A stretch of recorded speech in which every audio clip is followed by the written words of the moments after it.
Ska vi se om det händer något då. You are live. Har vi kopplat upp oss här nu? Titta, nu kom Bernt. Nu kommer Bernt.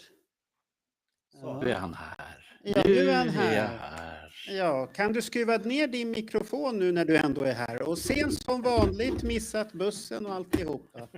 Vi börjar med utskällning. Tjena. Ja. Ja, vi är live Bernt, så ta det lugnt nu. Ja. Välkommen. Ja, kan du skruva ner ditt ljud lite? Det är jättenedskruvat mitt ljud här, ska du veta. Ja, men då har du något som är jättekonstigt, för du har väldigt högt ljud. Jag kan prova att prata. Nej, sätt micken lite längre ifrån dig då. Okej. För en gångs skull. Ja. Är vi live nu då? Ja. Nej. Vi är live, okej. Ja. Så välkomna allihopa till en blick tillbaka. 50 år av Dress to Kill. Och vi ska prata om en klassiker som vi alla känner igen. Och Bernt är på G, han har massvis med konstiga pressningar. Och så, har ni laddat här nu inför den här livesändningen? Gubbar? Ja. Vad duktiga ni alla var. Alla har efternamn men inte jag. Ser jag nu här. Ja, vad duktiga ni var allihopa.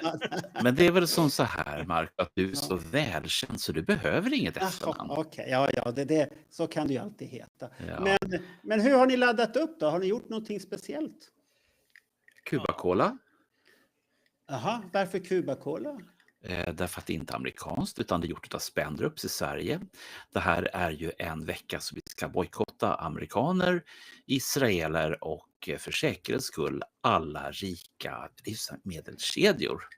Så jag laddade redan förra veckan med Cuba-Cola från Spendrups. Och därmed så stängde vi ner podden nu. Det är Kiss ett amerikanskt band. Nej. Nu har du missförstått allting, Marco. Varumärket Kiss ägs av ett svenskt bolag som heter Pophouse. Ja, men den här kom ut 75. Då är det amerikanskt. Den här är japansk och den är från 97. Ja, men det spelar ingen roll. Det är ett amerikanskt band. Men hur har ni laddat upp då? Daniel, han är trött. Han har jobbat hårt med en finklädd. Ja, Dress to Kill betyder ju egentligen uppklädd. Det förstod man inte när man var liten. Man trodde det var spännande med killed. Men det är ju egentligen det betyder. Så det måste man ju se ut som på omslaget här. Jag tyckte alltid Ace Frehley såg så himla cool ut på det omslaget när han står där lite slappt och lutar sig mot lyktstolpen i snygga kläder. Så att jag gick för det. Nej, men ladda upp. Jag vet inte, man jobbar ju för fullt. Jag föredrar att göra sånt här när man jobbar färdigt för veckan. Jag känner mig lite mossig i huvudet. Vi får se hur det går. Det kommer gå alldeles utmärkt. Du kanske blir lite lugnare, Daniel, än vanligt. Ja, men det är ju inget bra. Alltså, det är inget bra. Och Johan, han vet jag har laddat hela veckan. Ja, jag har spelat olika pressningar och det roliga är att de låter likadant. Jaha. Det trodde inte jag. Men lyssnar du igenom alla skivorna ändå? Fast efter du hade märkt att de lät likadant så lyssnar du alltid. Ja, nej, men jag gick igenom lite grann vilken som låter bäst. Och jag får nog säga att det är nog den japanska. Ja. Okay. Och får jag bara fråga, hur vet du att den låter bäst? Har du perfekta A-öron och anläggningen är bra, hörlurarna är bra, A-klass? Absolut. Okay. Johan har ju hört av sig till mig i smyg då som har bästa grejer, kanske. Ja. Och jag håller med Johan att den japanska utgåvan har dynamik. Ja, precis. Det har inte de andra. Okej, ja. Det är bra. Då lämnar vi det ämnet där nu. Ja. Och så går vi till Roger. Hur har Roger laddat? Ja, jag satt och gjorde research som jag la upp till er här i förrgår, tror jag det var, va? Slappnar du aldrig av? Nej. Det är som en Duracell-kanin.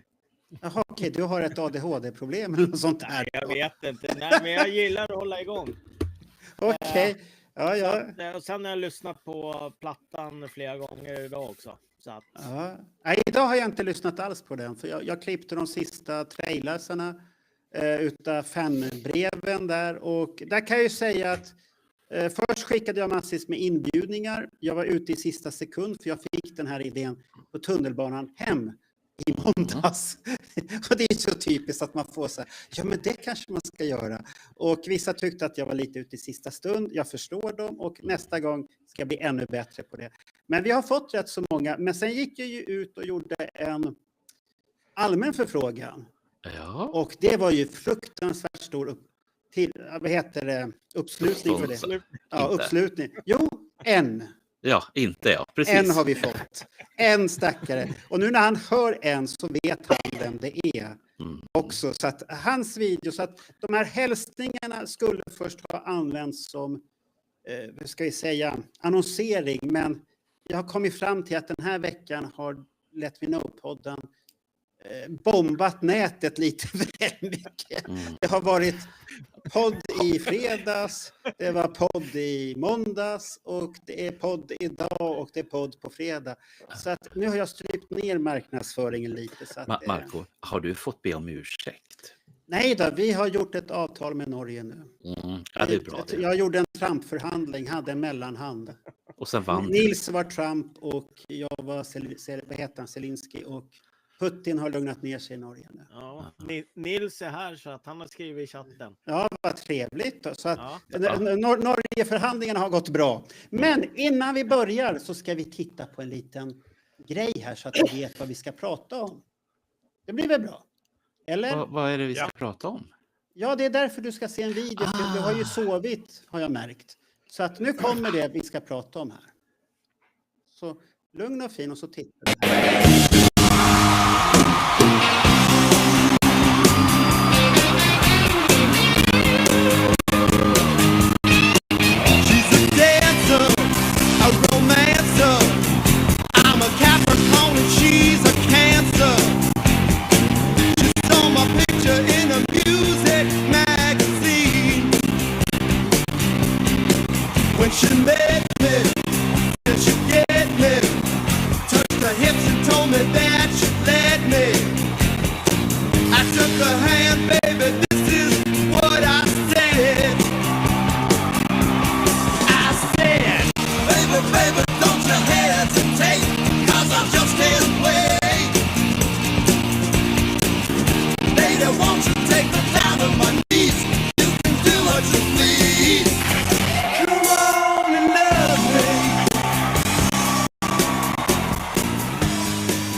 Så, nu vet vi vad vi ska prata om, eller hur? Riktigt bra. Ja, det var väl snyggt. Och Ja, där stod det mycket. vilka vi var och alltihopa. Och det här videoklippet är den senaste som släpptes faktiskt idag. Utan någon Nämen. sån här som putsar upp videos. Så det har blivit populärt att putsa upp de här gamla videos så att de är ju fruktansvärt bra kvalitet allihopa de här. Så att den här gamla tv-känslan från 70-talet försvinner ju. När det är lite ränder som går i bilden och allt det här. Jag måste ju få fråga en sak kring Ja. den här skivan. Jag har suttit och tänkt en hel del, precis som ni andra har gjort. Och så tänkte jag det. Jag fick ju riva av plasten, jag är inte på den här för den är tysk. Ja. Men jag fick ju riva av plasten på den här amerikanska med det här lilla upphöjda embossadet och så vidare.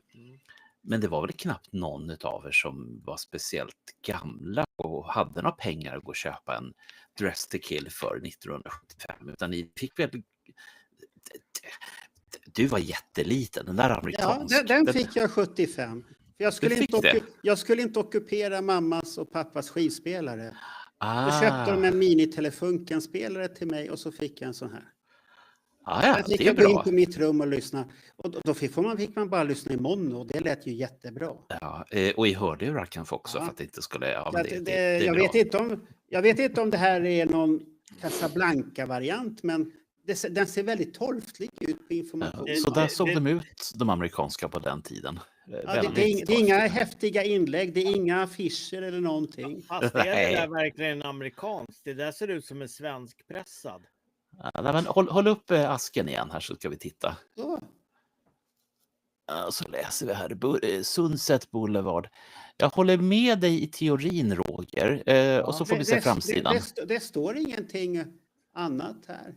Det där ser väldigt amerikanskt ut. Ni får väl skriva i Ja, det chatten, ni som... Det står ju MBLP. Ja, men det gjorde Ja. det även på de svenska Ja. versionerna. Ja, Fast det men, brukar- men ja. pappret har till och med såna här effekter efter mig här på baksidan. Oh. Du ser, den har gulnat och haft så här. Ni som håller koll på och skriver i Youtubes chatt. Ja. Ni får gärna kommentera Vad det här. är det här för årgång? För jag tror att de låg på MBLP från början, eller LB5 från början, men sen så ändrade de ju till 7C i början när EMI gav ut dem. Jaha, Ja, det står det är såna- MBL5 7016. Ja. Alla de här som börjar med siffror i början är ju EMI-pressningar. Okej. Och det är ju på samma sätt som... Men nu den är här ni är en- jättenördiga allihopa Ja. här tycker jag. Ja, Nu- titta här ska ni få se. Den här börjar på en 1 och den är tysk. Och de Ja. svenska de fick börja på en 7 om jag inte minns 7, helt ja. fel. Ja. Så att för dem nu som liksom ska förstå var vi sätter ribban så... Nu börjar alla att titta vad de har Ja. för siffror på Jaha. Okej, där ser man. Ja. Nu märker jag att jag har inte fått igång en funktion så att jag kan inte se chatten som jag hade hoppats på här. Ja, men jag ser. Ser du chatten där? Ja, jag ser den på YouTube-sidan. För det är ju där den chatten skulle ha kopplats ihop här, men det har den inte gjort tyvärr, så att jag kan inte se chatten på det sättet. Men tyvärr, men det är inte mycket att göra åt. Nej. Men ska vi börja då? Hur såg världen ut 75 när den här kom? Har ni tänkt på det? Ja, vissa utav er var ju inte födda 75, så det var inte så mycket att tänka på. Jag var ju 9 år, så jag var väl inte så medveten tror jag. Nej. Och Johan var 5, var det inte så? Nej, jag var en och en halv månad gammal. Ja, men du har någon slags ursäkt i alla fall, det tycker jag. Ja. Och Jag var Daniel, inte född. Jag var ofödd. du var inte påtänkt ens en gång då? Nej. Du fanns inte i produktions... Ledet. Nej, inte ens en gång där. Inte ens en glimt i pappas öga. Ja. Men sen Bernt, var det bra. Bernt, köpte du den här skivan 75? Nej, den här köpte jag faktiskt senare. Och det berodde helt enkelt på att jag hade ju inga pengar. Jag var 13 och ett halvt, nästan 14. Men jag gick ju väldigt länge och trånade i skivaffären. Och då är vi tillbaka på Åhléns skivavdelning. Och vi är tillbaka på att man liksom kan få gå där och så känna på den där lilla upphöjda loggan hela tiden. Så att, och då tjatade jag på pappa och mamma. Pappa var lite rikare så han fick ge mig en Alive julklapp och någon Dress to Kill i varken födelsedagspresent eller julklapp. Det vart det inte. Så att jag fick tjata till mig kulor för att köpa den här. För att få skivan. Jag fick den här, vad jag vet. Du fick väl också genom tjat indirekt? Ja, jag hade ju min officiella sponsor, min moster. Ja. Som brukade ge pengar när hon skulle ha kramar. Då skulle hon betala för att få en kram. Det är härligt. Skulle det funka idag, Marco? Jag bara undrar. Nej, idag är hon så gammal så att då behöver hon andra kramar istället. Men så att det kunde man få. Men den här, jag fick ju första skivan tidigt 75. Den här var inte andra grejen. Och jag fick andra skivan det var ju Aliven. När den kom. Och sen har jag fått den här slutet av 75. Jag tror att det är på juletid då när jag fick Telefunken-spelaren samtidigt. För då hade mina föräldrar tröttnat på att jag ockuperade deras diskospelare för att de inte fick höra på Bonnie M och Donna Summers stön och Tina Charles och det där. Så att, det var för mycket rock'n'roll om man säger så. Ja, det är bra. Men ni andra, när fick Telefunken-spelaren? Men när skaffade ni det? Alltihopa. För mig var det nog i mitten där på 80-talet. Jag har ett vagt minne av att jag hittade den på en sån där marknad. Det var ju, här ute i Borsen fick man ju slå till när marknaden kom till stan en gång om året. Gå till den där, de som hade kom med alla skivor. På den tiden då var det ju en del av de här, vad kallas de här som far runt... knallar och precis. marknader och sånt där. Knallar brukar de kallas. Ja. Knallarna. Då var det ju en där som alltid hade massor, drösvis med gamla LP-skivor. Och då gick man ju alltid dit och letade efter Kiss-skivor. Och jag tror jag hittade den i en sån där back. Och jag hade tur för kompisen, han tog också en Kiss-skiva, men han tog The Elder. Och den tycker jag inte är samma paritet riktigt. Vi undrar, den förstod vi inte då heller när vi lyssnade på den. Nej, Men Kiss kände jag direkt.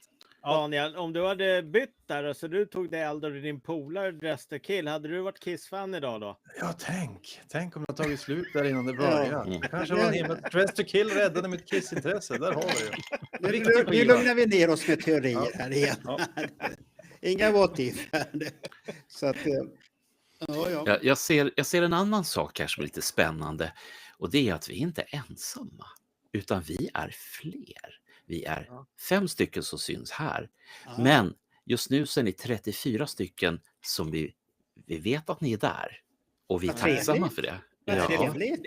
Det är 40. ja, det blir fler. Men Det är jag ser här att Nils, han vet ingenting om kassetter och Nej. CD. Precis. Och det var ju tråkigt att höra att han inte visste det. Jag trodde han var ett allmänt proffs på sånt här. Det har jag hört via ryktesväg. Ja, men det där, han får väl komma in här och Ja. förklara hur han känner. Ja, inför här. det kommer komma på slutet sen när vi bjuder in och sånt här. Ja. Men den här skivan, när den kom ut 75, så hade ju Kiss haft det tufft, det vet vi alla. Men de mötte ju också väldigt tuffa skivor som kom. Har ni någon aning vilka band som kom 75? Ja, det berättade ju du innan. Ja, du behöver inte svara på det nu. Det har du hört lite. Men om jag säger här nu då så ska vi se. Får vi listan nu? Hela listan. Vi ska säga Aerosmith, Toys in the Attic. Den här är bättre. Men de Aha, låter okej. snarlika. Rod Stewart kom med Atlantic Crossing.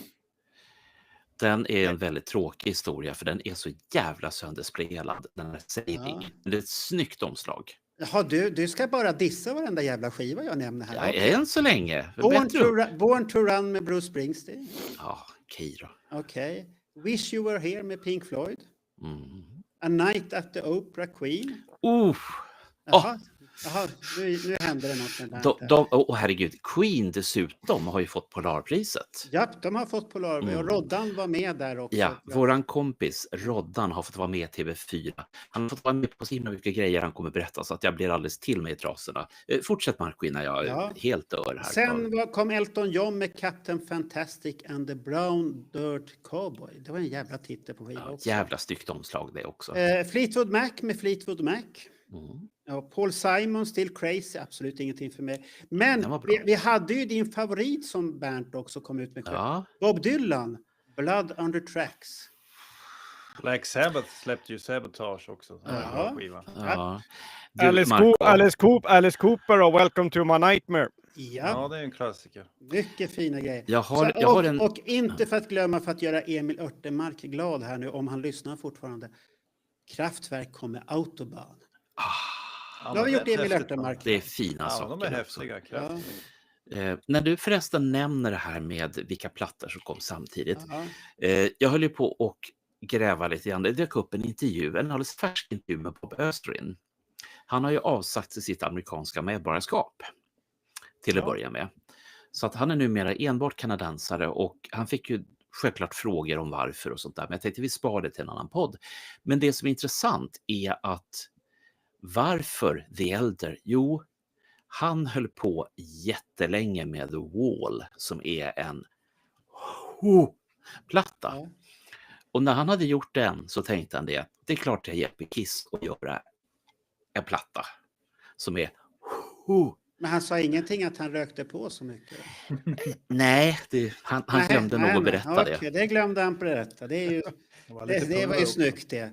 Men så att det kom ju väldigt mycket skivor. Men hur var Kiss väg dit? Den var ju rätt så tuff ändå. Med 74. Den är ju intensiv. Det är ju platta turné och ingen som riktigt bryr sig om plattorna. Det var ju där de hamnade. Det fortsatte ju ett år till kan man väl säga. Ja, så att det var ju mycket harvande och alltihopa. Och det går ju mycket rykten att man gjorde den här plattan snabbt med Neil Bogart på grund av att spara på ekonomi och alltihopa. Och det är nog sant, men var de andra som gjorde skivor så mycket bättre än Neil Bogart? Det har jag tänkt på efterhand. Det som är bra med den här skivan tycker jag är att ljudbilden är ju så extremt förbättrad mot för de två första. Ja. Nu när vi har två audiofiler med oss i Bernt och Johan och kanske Roger lite grann också så är det säkert något som man tänkt på. Men om man jämför med plattan innan Harder Than Hell så är det ju extremt stor skillnad. Det kände man ju redan när man var liten, att det lät rent och cleant och lite poppigare var det förstås. Och Ja, sen var det, lite det var ju intressant att de lyckas rädda de här gamla Wicked Lester-låtarna och göra dem så otroligt bra. Det är ju jättebra. Ja, de kommer vi till. Ja. Du tyckte inte om de gamla versionerna med andra ord? Men Porrfilmsversionen och tvärflöjten. Nej, okej. Men tråkigt. vid den här tidpunkten, de var ju liksom tvungna att göra ett album och de hade ju inga pengar. Så det är ju låg budget på den här alltså. Ja. Alltså hela skivan är inspelad på 7 inspelningsdagar. Ja. Det är lite som Gene Simmons senaste turné genom Sverige där. Jo, Det men gäller att 7 få in så dagar. mycket pengar som möjligt på så liten slant ut som möjligt. Det finns en intressant grej som vi bör ta upp i det här. Ja. Och vi pratar ju gärna om att Neil Bogart hade någon riktig känsla för hårdrock och sånt där. Jag tänker på din favoritskiva, Marco, Stand to Love You Baby.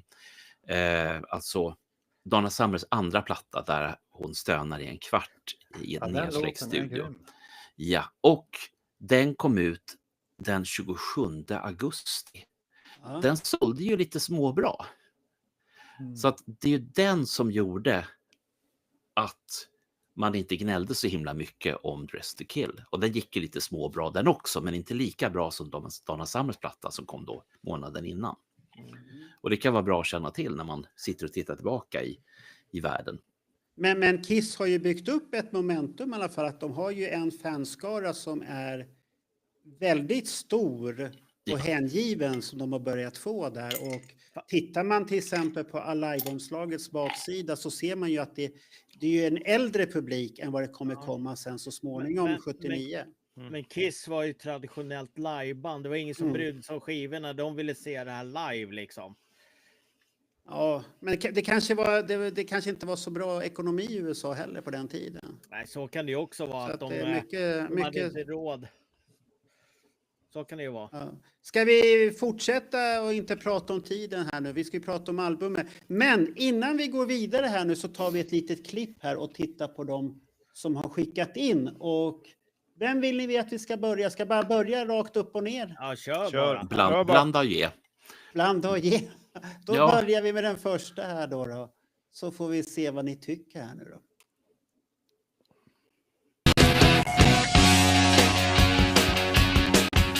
Jag förstod aldrig Dress to Kill. Korta, konstiga låtar, inga gitarrsolo. Den kanske mesigaste produktionen bandet har haft i hela sin karriär. 28 minuter av inte alls Destroyer eller Love Gun. Och så det där konstiga omslaget. Utan dräkter men med kostymer. Och det är ju därför som jag älskar den så innerligt. Grattis på 50-årsdagen, Dress to Kill.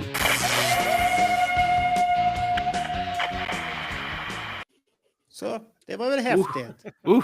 Nej, men han hade väl hoppats mer att den skulle låta som den där Peter Criss-skivan Chelsea. Nej, det tror han hade nog hört andra skivor innan för att han är ju yngre än oss där. Ja. Så att han har nog hört andra skivor och då blir det lite så här, vad är det här för någonting? Vet du vad, Marco? Han är fortfarande yngre än vad vi är. Kan du tänka dig? Ja, så att det är så. Men Clifford har lagt till att både High Voltage och TNT med AC/DC kom 75 år. Ja, men var inte de släppta typ i Australien eller något sånt där? Var det inte så? Och sen kom de något år senare. Ingen aning, jag skrev... Det kan han kolla. Jag tror att Ja, det får Clifford kolla upp. High Voltage 76 tror jag i Europa och USA. Ja. Men det...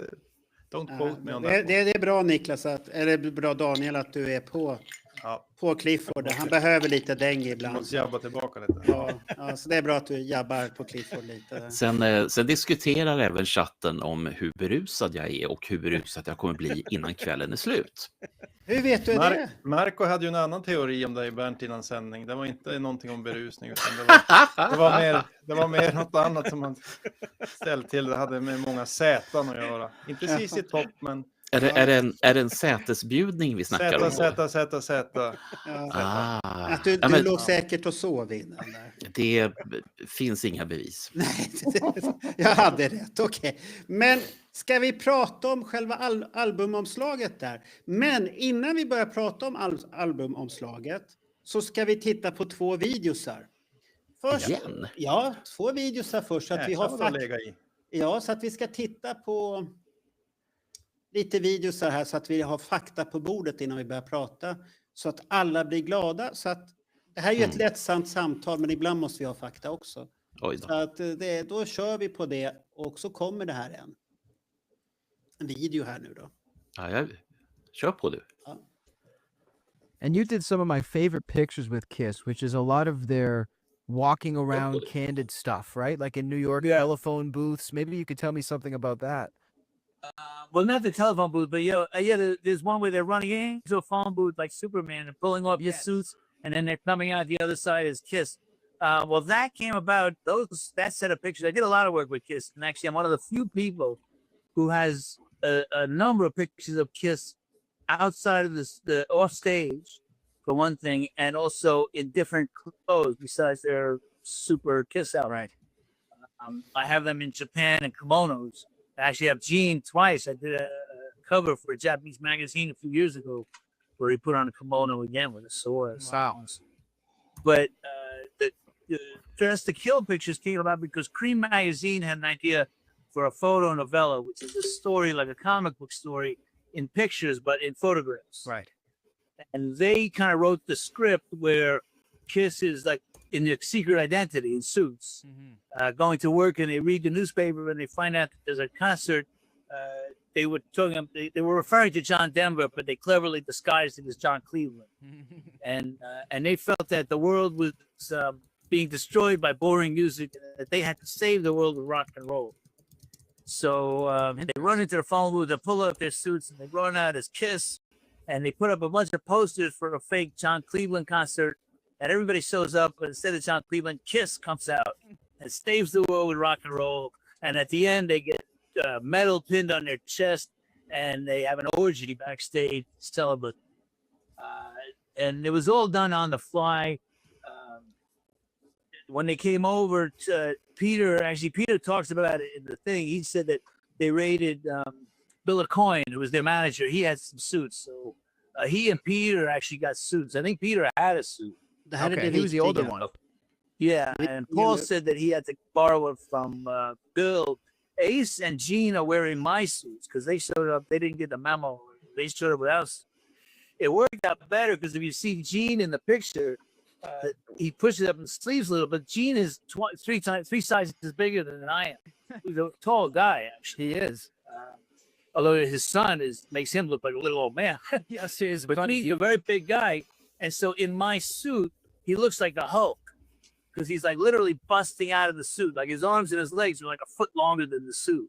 Oh, and he's wearing my wife's clogs, which look like hoofs on him. the shoes. Oh my God. Yeah, it is my wife's clogs. So That was hilarious. Ni hörde ni att det var hans we were in the frus? subway when we came out. We took a picture on the corner. They're just like spur of the moment. On the corner of 8th Avenue and 23rd Street, which all the Kiss fans come back as a pilgrimage to take. Right. They all know what corner reportedly. They all go there, and then it actually came out in the magazine first in January when the band was in the studio recording the album, and they liked the look so much that they decided then to call it Dress to Kill and use that picture.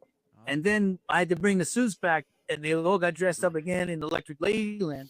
And we took a series of pictures of Ace at the piano and them at the microphone and at the recording panel to make it look as if they were always in that house and had they recorded the album in those suits. And the cover actually won awards for the design.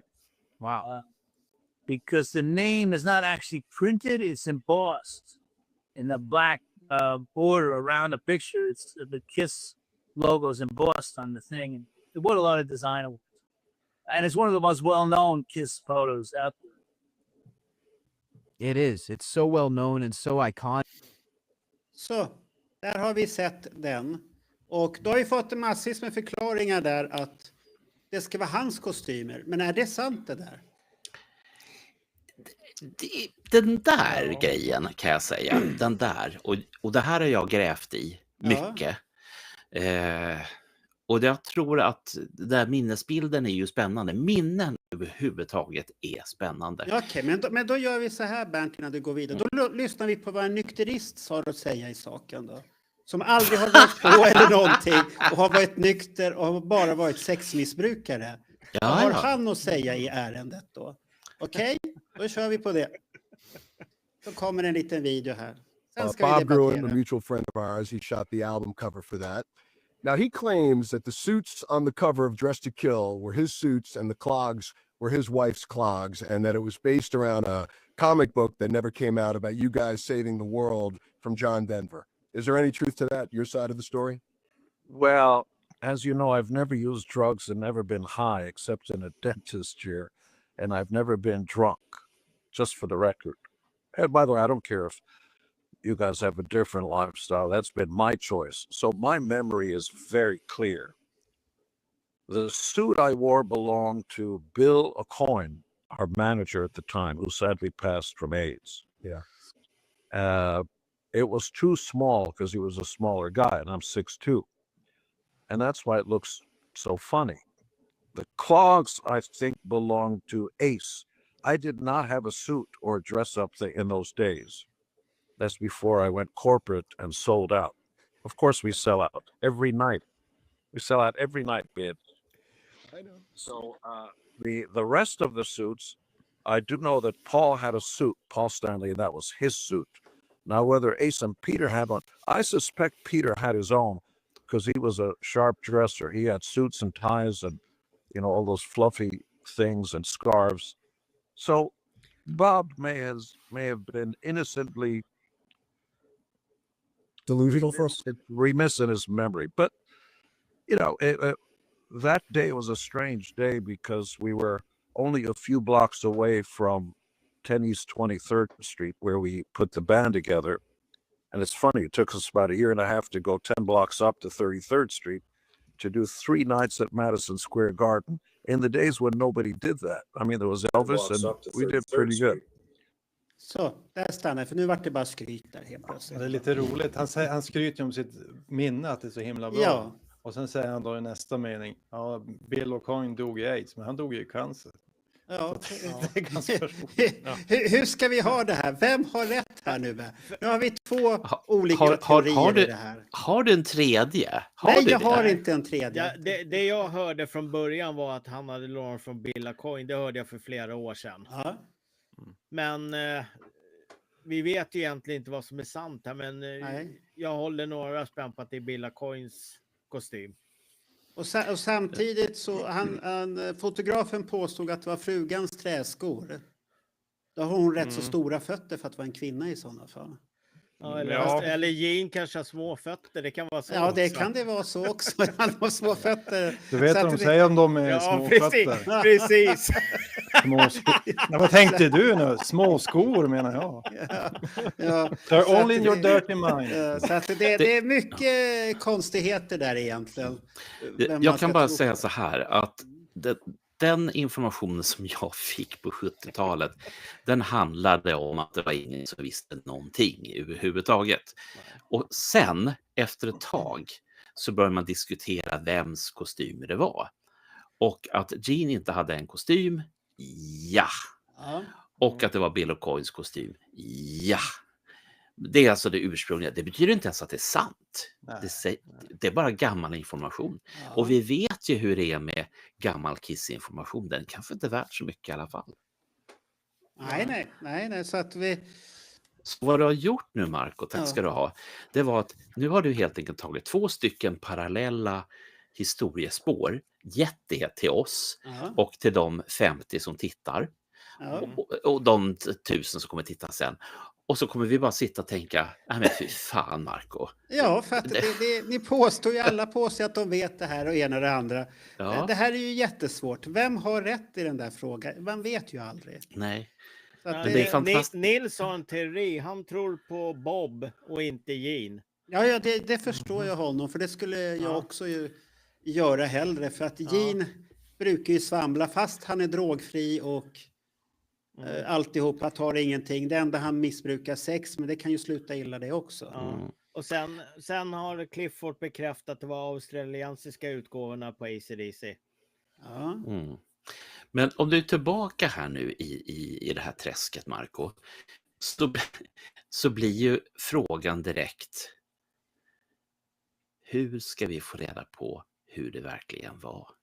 Och mitt Ja, men det svar kommer är... du ju aldrig få för Nej. att de säger olika historier allihopa. Ja. Så att det får vi inte reda på. Men det roliga som jag tycker som fotografen säger där att de gillade den om bilden så mycket att de ville ha den på omslaget. Så att det kan ju vara sant. För det nämner ju inte Gene Simmons någonting om överhuvudtaget. Marco, jag har det. Ja. Var det inte 2 olika fotosessioner? Eller, hörde jag? Jo. Jo, där. Ja. Tänk om båda har rätt. Vi får nog titta på de där bilderna. Du menar på att på andra gången så har de Ja. andra kostymer? Ja. Det kan det ju vara. Att första, då nu måste man ut och spåra. Så är det någon som är snabb och kan titta på de bilderna i vår chatt där. Har de andra kostymer på de här bilderna som är i studion? När Ace plinkar piano. Ja, han har väl en grå kostym och Ace på bilden har väl en svart kostym? Ja. Omslaget. Titta. Rain on Bernt. Oj. Ja, titta Nej. Bernt. Då Du börjar vi vet, lösa där att det de är pratar om 2 olika tillfällen med andra ord. Det är som så här, Marco, att när man får chans att tillbringa en liten stund för sig själv, då blir hjärnan klarare. Ja. Men då har jag en liten rolig film till. Ja, men får jag ta en grej till om omslaget innan du drar filmen? Ja, men den här har med grejen att göra. Okej, kör den först då. Så titta på den här nu. Sen ska vi börja prata om själva omslaget efter den här filmen. Så att det här är väldigt viktigt. Nu kommer den.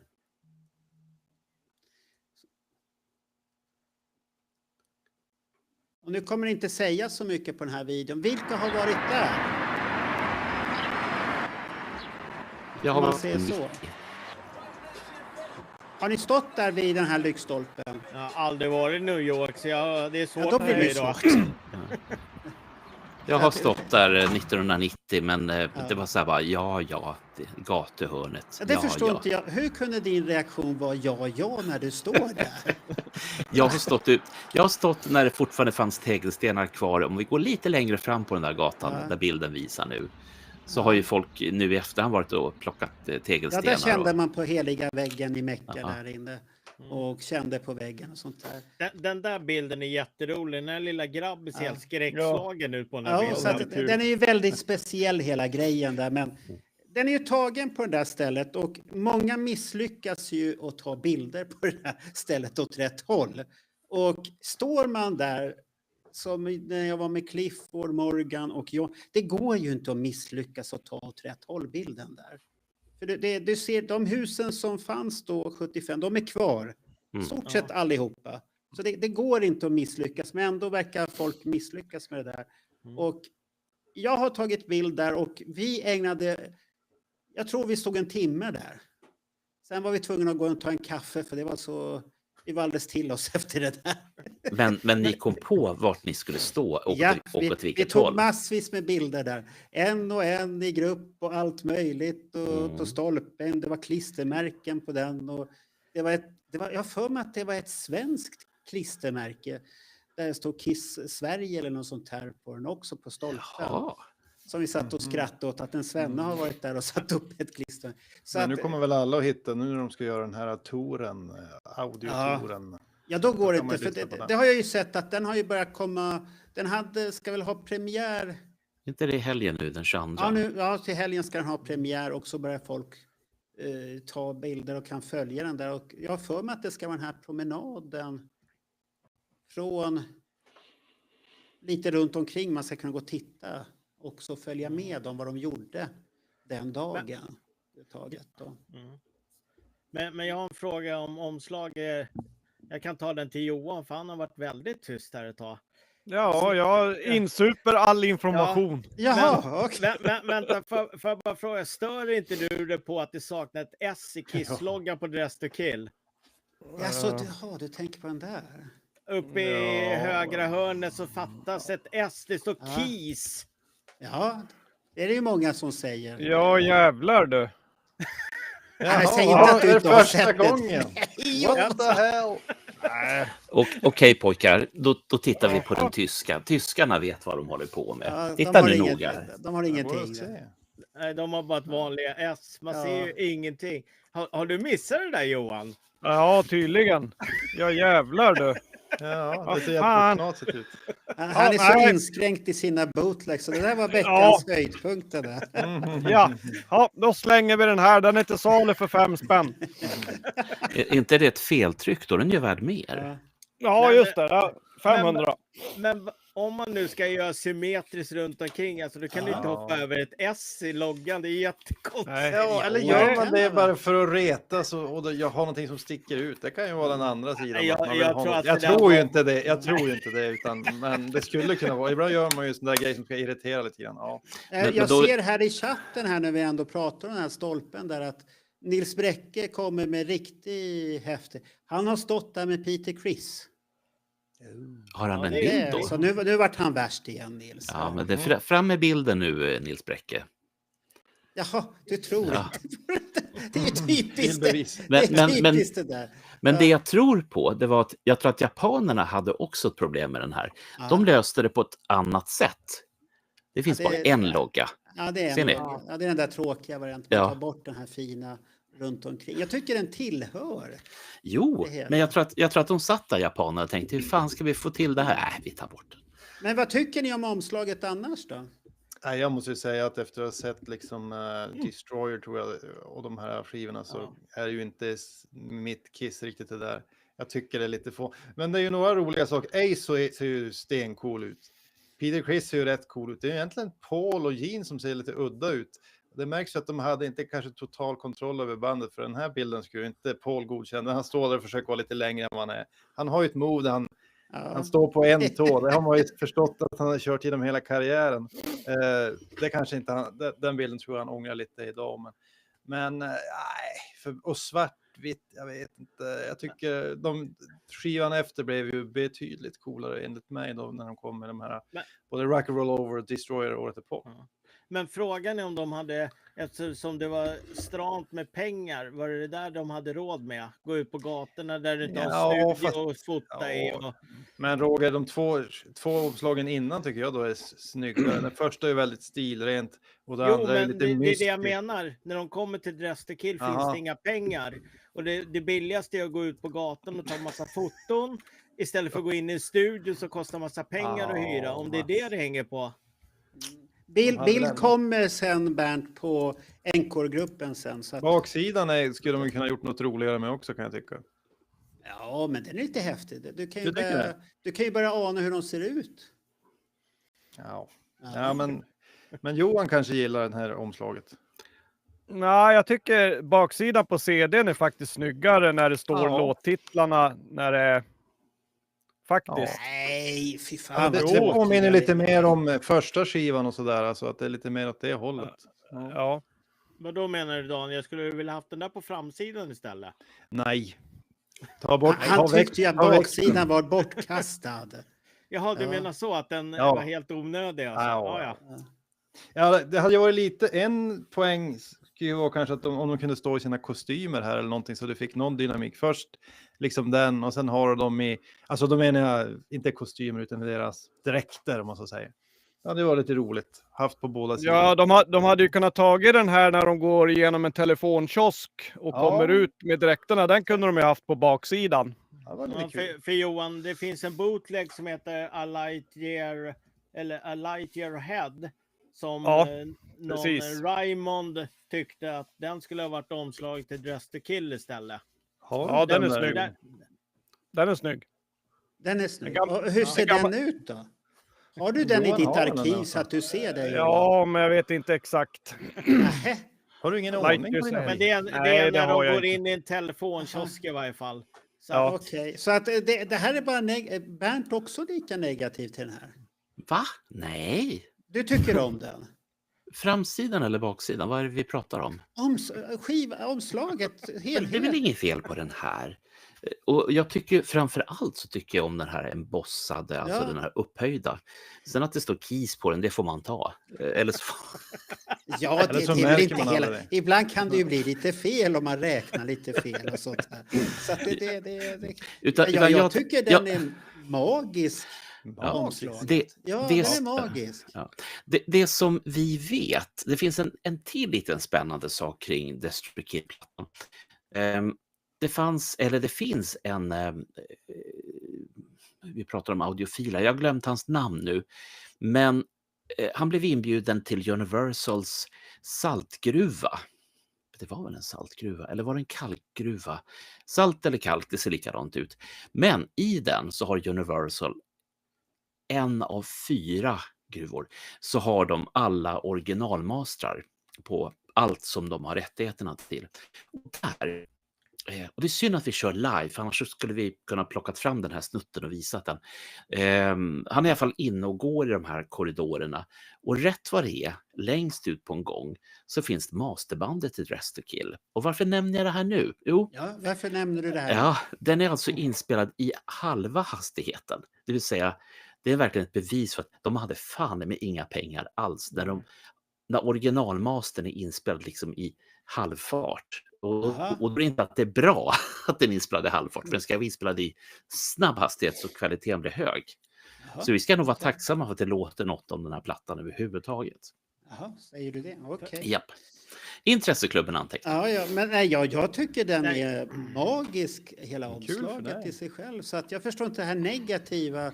Men du är ju liten när du har sett det. Du vill ju bara ha de här superhjältarna. Vem pratar du med nu? Ja, med de 2 som gnällde här nu. Johan och... Jag tror om du tar vem som helst som aldrig har lyssnat på Kiss och så ställer du det här skivomslaget mellan Rock and Roll Over och Destroyer, då tror jag inte så många väljer det här. Du kan göra en undersökning, du kan göra en poll. Ja, vi ska göra en omröstning där. Ja. Hur högt betyg ger ni omslaget? Vi brukar ju inte jag måste komma på bra ord för betygsskalan då. Magisk. Men vad fan, Marco? Vi sätter inga betyg på någonting. Nej, det är därför jag måste hitta ord för det där. Tack. Men den skulle ju ha hetat egentligen Kiss at Midnight. Precis. Ja. Det hade ju inte funkat till det där det är ju bättre titel det här, måste jag säga. Det kan ju förklara varför omslaget är spegelvänt när det gäller baksidan. Ja, precis. Ja. Menar du att det är därför det där är inte spegel, det är negativt. Jag kom på det. Det var bra att jag har 4 stycken ordningsmän i klassen som kan rätta mig. Det tycker jag är fint. Ja. Men en fråga bara. Undrar om de här telefonkioskhistorierna, undrar om de var tänkta till den titeln? Kiss at Midnight. Jo, det kan det väl vara. Men jag kan inte så mycket om det där, så jag har svårt att svara riktigt på de frågorna. Ja, nej, det är bara en tanke jag har. Ja. Nu kom det att det var Michael Freemer som var i Universal-volten. Tack, exakt. Så att slår ni på det. Vi får nog snart bjuda in Nils här, så fan ta över vår på. Ja. Nils, så här aktiv brukar du inte vara på Destroy Alive med fakta. Vad har hänt? Men vi får nog komma över hit och sprudla oss med fakta här nu. Men vi är väldigt tacksamma, Nils, ska du veta. Då kan Nils bekräfta eller dementera den här historien som jag faktiskt plockade upp för ett tag sedan. Att Nils Bagge skriver Gene Simmons låtar, är det den? Nej, det är inte den.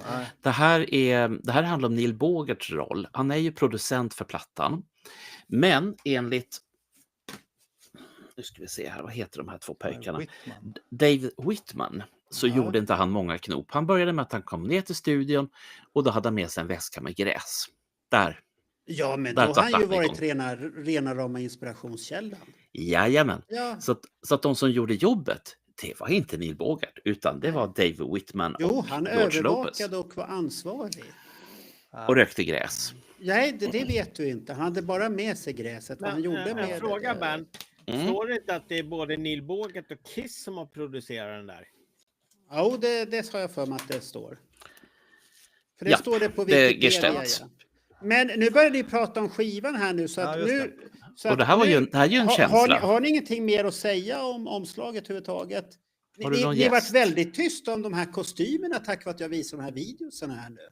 Ja, men alltså, så hade ni ingenting mer att säga. Det är inte så mycket att snacka om. De är väl vad de är. Ja, men det är ju fräckt i alla fall att Gene väntar på högvatten. Det är ju bra. Att tidvattnet kommer snart så att byxorna inte ska bli blöta. Undrar hur de där sitter i grenen egentligen, de där byxorna. Nu kanske jag sticker ut hakan, men jag förstår inte det där omslaget riktigt. Ja, jag är på ditt Ja, men då får du förklara innan vi går vidare. Vad är det du inte Ja, men förstår? alltså, den har ju ingenting med Kiss att göra Ja, egentligen. det är en ordlek på titeln. Det är ju Ja. men det är ju roligt en gång. Sen ska det ju vara ett snyggt omslag och det tycker jag inte det. Nej, Så du en är med ordlek, mig alltså liksom. med andra ord. Ja, De negativa band, det är Nej, ett... fast det det är- handlar inte om negativitet. Jag tycker nej. bara att det där är liksom, det passar inte in på Kiss på något sätt. Ja, Jag hade blir det varit förvånad. det Jag vi blir hade förvånad när poddat så hade det Marco- varit mycket gladare. Ja, men stämning. Marco som är så visuell, jag blir så förvånad att du tycker att det här är ett skarpt Ja, kort. precis. Ja, jag tycker det är skarpt. Han står på en tå där. Gene Simmons ser inte klok ut i träskor. Det är lite roligt, men det är Ja. inte ett snyggt omslag. tycker men jag. Titta här nu, 75 så såg jag den här mörka bilden. Ja, Jag tror du är nostalgisk. Ja, den ser lite bättre. Den är lite mindre där, så man ser inte hur ful den är. Det är det som är bra. Marco, om det hade varit ett annat band, Ja. Kalle Källarband, hade Ja. du tyckt det var snyggt ändå då?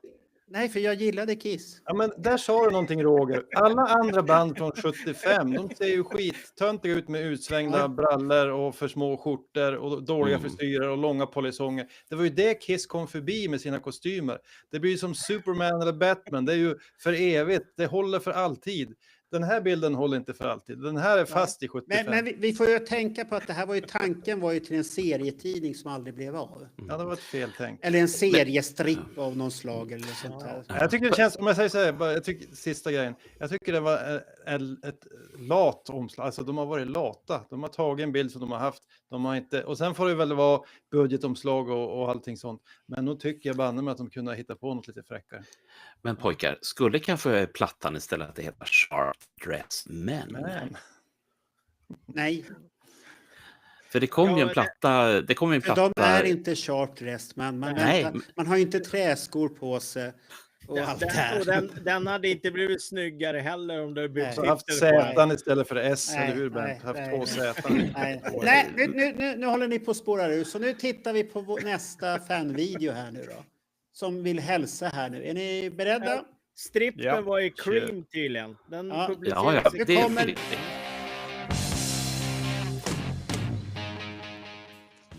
Hallå, Carl Linnaeus heter jag. Jag vill uppmärksamma vid Dress to Kill lite extra. Den här skivan står ju bredvid Rock'n'Roll Over, symbol för bandets skrevrockighet. Underbar platta, jag älskar det luftiga soundet. Den är ju lite kort dock. De hade ju lätt kunnat knö in Burning Up With Fever som de gjorde en kanondemo på inför den här skivan. Sen så är det lite jobbigt med den här ramen runt den här relifierade ramen, för det står ju Cheese där och inte Kiss på sista loggan. Men det kan man ju lösa ganska enkelt genom att skaffa sig den brittiska utgåvan som inte har någon ram.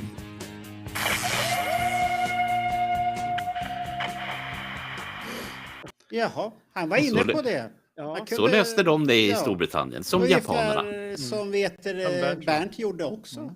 Han skaffade. Och då tittar vi på en till här då, för att vi har så många hälsningar så att vi måste titta lite här. Så nu kommer nästa. Är ni beredda? Ja. Oh ja. Ja.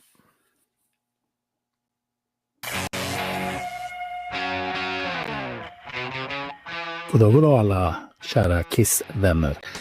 Idag är ju inte vilken dag som helst, utan idag fyller ju faktiskt denna platta år. Dress to Kill. Detta är ju en elektronapress då med andra slags S då. Men annars så spelar det ingen roll, för det innehållet är ju det som räknas. Det är en fantastisk skiva som jag brukar säga är den sista delen av de 3 första. Som skapade världens bästa skiva som är alla. Men den här har ju hur många låtar som helst som är bra. Min favorit är fan var det? Rock Bottom var det. Och sen gillar jag Chio med då. Bernt. För gitarrsolot. Det är grymt. Det vet du. Har det bäst nu. Tja. Ja, han gillade Chi där. Ja. Inte för blockflöjten, men för gitarrsolot. Då. Ja, ja. Vi Du har menar fått lite information här. Ni nämnde ju att det var att strippen var i Cream.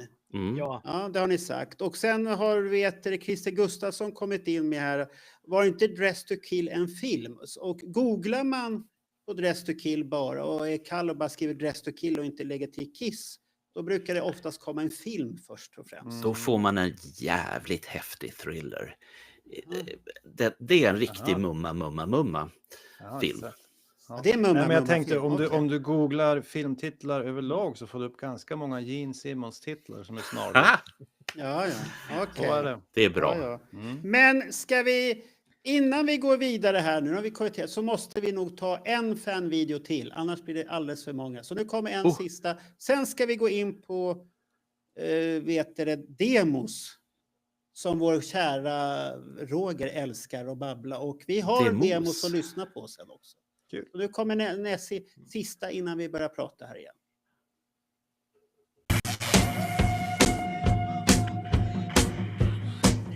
Dress to Kill, 50 år. Ja, det är en fantastisk skiva det här. Ett hungrigt ungt Kiss som har skrivit ett gäng jävla bra rökare. Den kortaste skivan, men också den jag återkommer till oftast när jag ska lyssna på en gammal god Kiss-skiva. Och min favorit, kanske lite otippad, är Anything for my baby. Som, jag vet inte varför, men det gör mig väldigt glad och positiv. Så jag ska nog ta och lyssna på den nu.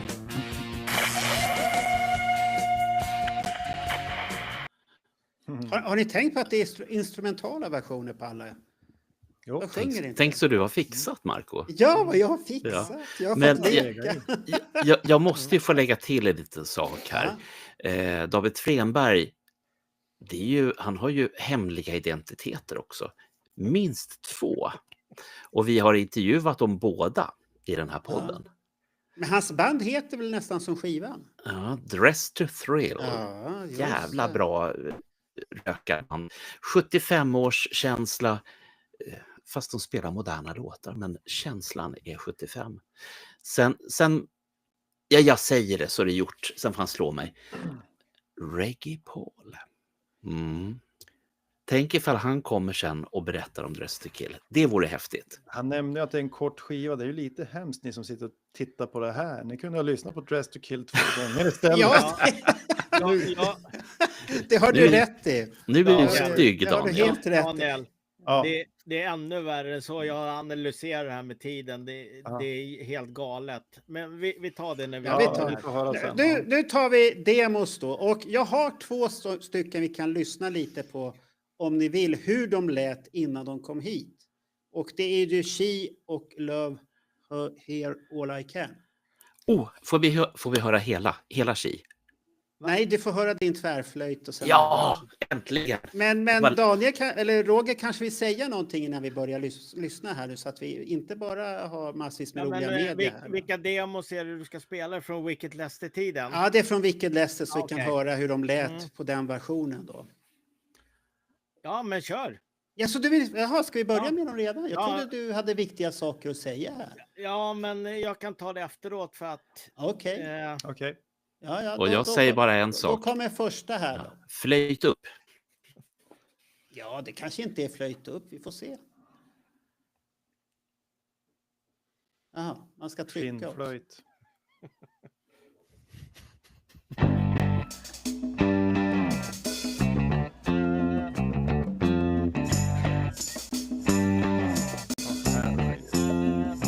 Det här blir bra. Vad händer med Daniel?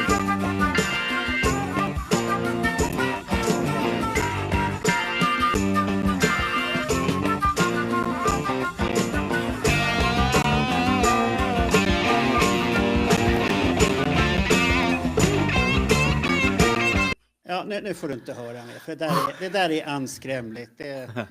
Jag kan ju säga, vill ni höra mer, kolla på min Wicked Lester-podd, där dissekerar vi allt. Så får ni höra på Berns referenser till det här också. Ja, bara de är värt att lyssna på avsnittet. Han förstör hela skivan med han har referenser till någonting vi inte vill ha referenser till. Det blir inte förstört, det blir en extra krydda. Ja, visst.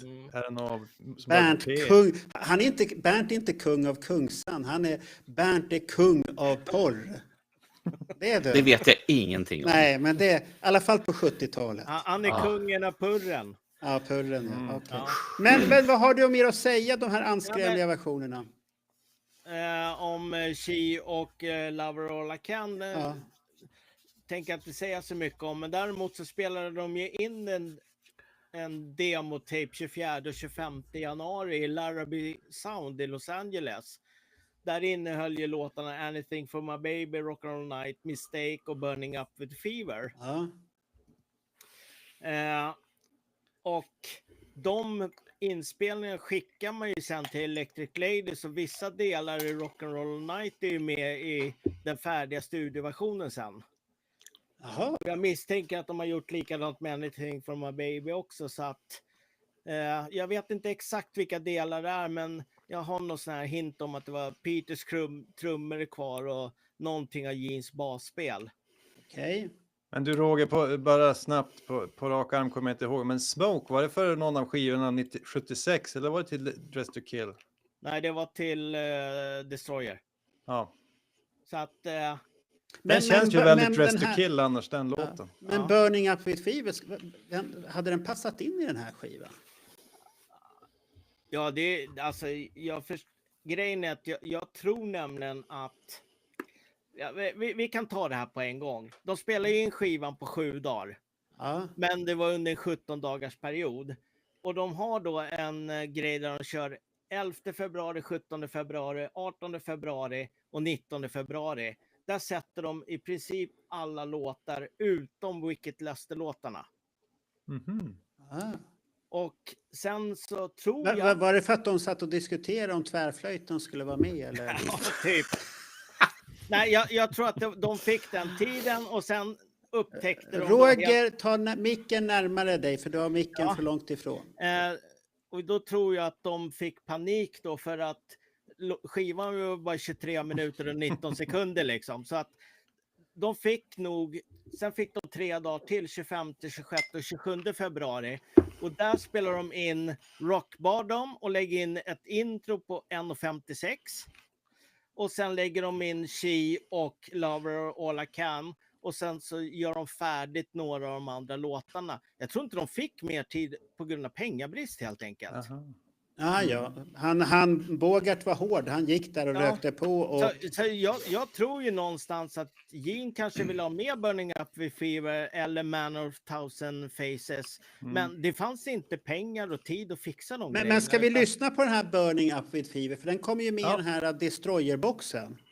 Och jag förstår inte riktigt. Vad hade den gjort för nytta här egentligen? Det är det vi får ta reda på nu. Jag tycker den här är jätteskum.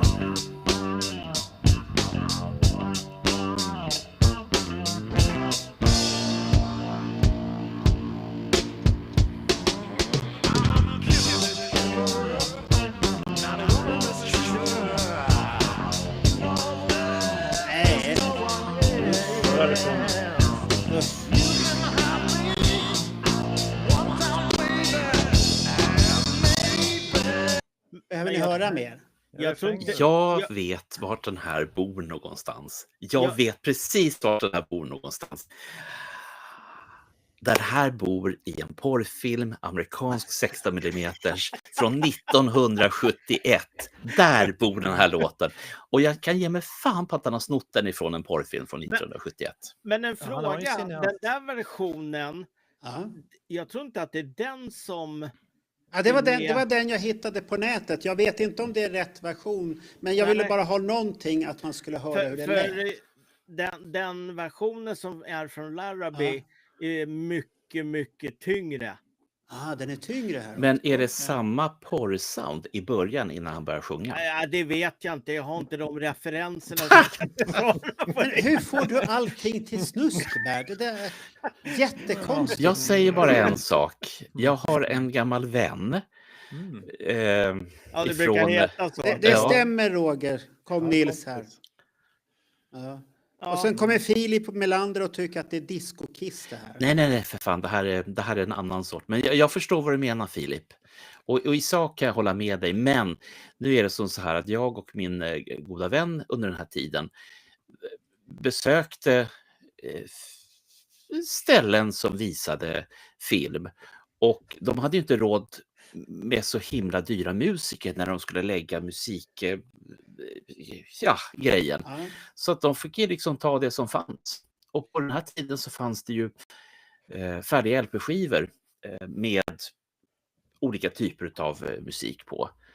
Så att det kan för er som satt Simmons, han hade någon av de här skivorna och blev inspirerad. Jag vet inte, jag var inte där. Bernt håller ju på att få ett nytt smeknamn, det är ju GV Bernt. Först löste han det här med kostymen, att det är 2 olika tillfällen. Och nu har vi ju förstått att Gene Simmons cineastiska böjelse slutar inte vid svartvita skräckfilmer, utan det finns även en annan del. Bra där, GV. Ni kan ju, och ska vi vara sådana, då kan vi dra in filmen Taxi Driver i det här. Därför att det som händer i den filmen, ni som har sett den, det handlar ju om att man ser på svenska filmer, och det är inte vilka svenska filmer som helst som man ser där. Det är både Bergman och Kärlekens språk och fan vet vad de har klippt Jaha, bort. de här som gjorde Sverige till sex-Sverige, eller fria Sverige, om man säger så. Ja, det finns ju till en annan podd väldigt mycket att prata om när det gäller just det här området. Ja, det förstår jag. För du har ju vaknat till ur sömnen här nu. Du har ju verkligen... Men ska vi lyssna på den här andra delen? Nej, jag tänkte Johan kan få lägga sig i liksom. Har inte han är tyst här, Johan. Burning Up with Fever och Rock All Night. Har inte du också hört den här Larrabee-demoserna? Att det låter mycket tyngre. Jo, det har jag säkerligen. Dress to Kill är jag inte så jäkla bevandrad i faktiskt. Nej, jag så märker att, det. Men jag lär mig Du kunde ju inte omslaget ens en gång där. Nej, man får skämmas. Helt enkelt. Nej, jag får lära mig. Ja, det är ingen fara. Men du är så, Johan, du är så ung. Du kom sen. Ja. Och därför kompletterar vi varandra så pass väl här. För att när garderoben är det, då kommer ju du ut som den fantastiska Kiss-fantast. Så att det blir ju en slags komplettering, och det är ju jättebra. Ja. Absolut. Ska vi höra på den här som Bernt förstörde för mig och Roger i sin podd. Vi tyckte att den var bra. Sen, vi kan lyssna på det. Och sen förstörde han för oss. Jag hoppas att jag har valt rätt låt här. Vi ska hoppas här. Jag ser här. Jag tror att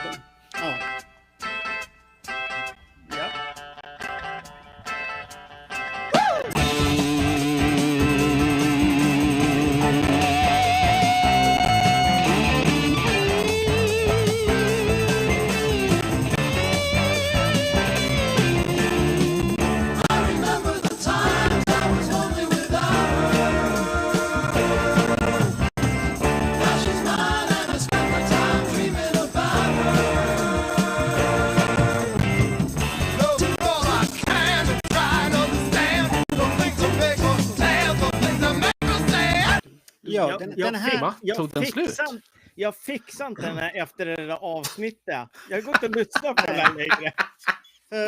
Roger och de som inte har lyssnat på Vilket Lester-avsnittet, så är det så att Roger och jag, vi tyckte den här låten var rätt så häftig. Sen kom Bernt med konstiga referenser till någonting som hände på 70-talet. Så att det är snuskfilm alltså. Och det förstörde ju alltihopa. För att vi måste ju höra vad det var nu. Ja, men han förklarar i detalj. Så att, inte Ni får titta och lyssna på Big Lester-podden. Det var pumpa-tempot. Förstår du hur Bernt? Ibland undrar jag hur denna man fungerar. Och är det någon av våra tittare som får den referensen? Det skulle jag vilja veta. Är det någon av våra tittare som kan skriva? Får ni samma referens som Bernt? Eller är det bara Bernt som får snuskreferenser? Jag tror att det här har att göra med att jag är några år äldre än vad ni är. Och mina kulturella referensramar är lite annorlunda än era. Jag trodde du skulle säga att ditt pump och tempo är lite långsammare än... Nej. Han nöjde sig med att dissekera den här låten. Han drog in ABBA i skiten också. Jajamän. Då vill man lyssna på det här och få en introduktion i hela den där musikvärlden, så fick vi lära oss då på vilket dess att ABBA livnärde sig på att göra sånt. Eller Björn och Benny för att få ihop ekonomin. Då gjorde hon sånt. Och var flickorna med och duade på de låtarna också? Pass på den. Pass på den. Det jag vill lägga till med Lover All I Can är att den absolut allra bästa versionen enligt mig har inte Kiss själva gjort, utan det är Car Jam som har gjort det på sin platta. Ja, den är är bra. den Den absolut riktigt. bästa jag har hört i alla fall. Den Det kan som jag är kul i den demon som vi hör på nu, det är att man hör ju på Stanleys riviga röst. Resten är inte så, men när han drar igång det på refrängen, det är bra. Men ja. Det jag ville lägga Kör till bara. också, att det finns en video som Car Jam gjorde som, om jag minns rätt nu, så är det en rejäl djupdykning i ett icke-existerande Kiss-flipperspel och saker som händer i det här flipperspelet. Ja, den är jättesnyggt gjord hela grejen. Och jag rekommenderar låten och framförallt videon jävligt mycket. Så att Car Jam, japp. Ja. Jaha, nu har du fått med Thomas Munter, han håller med Bernt. Bra, men Thomas. lyssnar inte på vad har han skrivit. Varför har jag ett hjärta? Jag lyssnar inte på låten längre. Okej. Ja. Varför gör han inte det? Han har sett Wicked Lester-avsnittet. Eller så får han det här pumpa-stämningen. Men om man tittar rent generellt på hela plattan, alla låtar är ju typ under 3 minuter. Ja, det är slager. Ja, till och med Rock Bottom som är 3:54, den är ju jättekort för den är ju 1:51 intro. Det enda som håller liksom normal längd är ju She som är 4:08. Resten är ju under 3 minuter. Och ändå tog de bort tvärflöjten. Men innan du går in på låtarna här nu. För att nu jag ska inte gå in. Nej, jag ville bara tala om att... För att nu verkar vi lämna demoträsket. Är det någonting mer ni har att säga om demosarna? Fanns det fler? Jag har ingenting mer att säga. Jag måste bara säga att de låtarna de plockade upp från Wicked Lester, det är ju otroligt att de hittade sådana bra låtar i den här sörjan. De lyckas ju verkligen ta ut essensen. Men frågan är varför. Jag tror att de hade spelat dem så pass mycket så de kunde dem. Det hade lika bra kunnat varit Simple Type och Keep Me Waiting också egentligen. Ja, de blev bra på det. Nej, inte den här, vad heter Monday eller vad den hette. Och Nej, Living in the Woods och FIFA. Nej, men jag tror att de valde de här Living in the Woods. För att de hade då spelat där ganska mycket. Det behövdes inte så mycket rep för att sätta låtarna igen. Nej, det var därför de valde dem. Men håll med om att de fick ju verkligen till dem. För när man hör de här flöjterna, man tänker, absolut. finns det en tung, blytung Gene Simmons-låt i det här? Det hörde inte jag i alla fall. Men är det inte Ace som gör mycket den låten? Ja, alltså om du lyssnar på de här snuttarna vi har hört, gitarrslingorna som ligger, de är ju inte i samma paritet som Ace. Nej, det är lite för mycket 70-talsrulle över det hela innan Ace kommer och rockar till dem. Men vi ska inte gå in, nu får vi titta på lite meddelanden igen här. Vi har ju så många. Har du hälsningar också? Ja, vem var den sista vi såg? Det var David, va? Flenberg. Ja, då kommer här en annan då. Nu kommer det. Håll i hatten. Kiss bästa skiva fyller 50 år och det vill jag gärna gratulera min hälsning. Grattis Dress to Kill.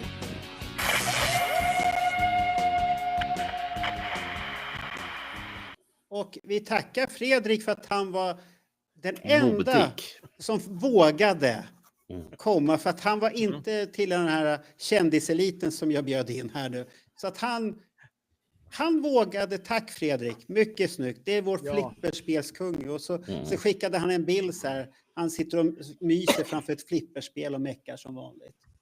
Och sånt här. Underbart. Och så tar vi nästa här då som också är ett bra proffs och gått mycket på konserter.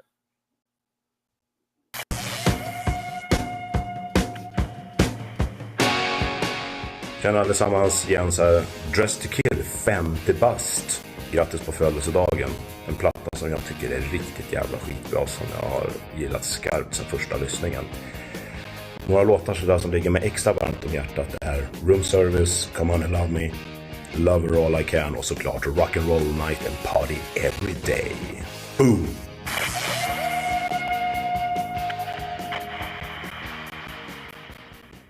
Och så kör vi en sista här innan vi fortsätter samtalet här nu.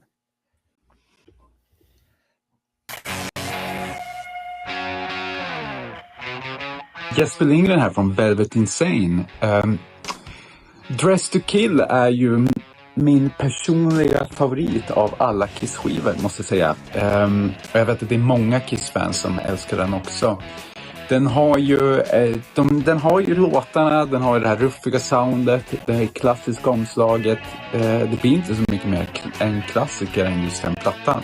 För min del, utan den skivan så hade inte jag spelat gitarr och jag hade inte skrivit och spelat ruffig glam rock'n'roll med influenser från 70-talet. Den plattan är ju helt fantastisk och det är helt sinnessjukt att den jubilerar. Så grattis till Kiss och grattis till Dress to Kill och grattis till alla vi fans som får ta del av den. Så, nu har vi kommit en bit på vägen igen. Ja, a.k.a. Han är ju med i många band, den här killen. Ja, han är med i korgen och håller på. Jajamän. Och Han glömde det. Han brygger öl och allt möjligt. Ja. Och inte bara ett egna, utan han ser till att andra brygger öl också. Det är en duktig kille, väldigt duktig.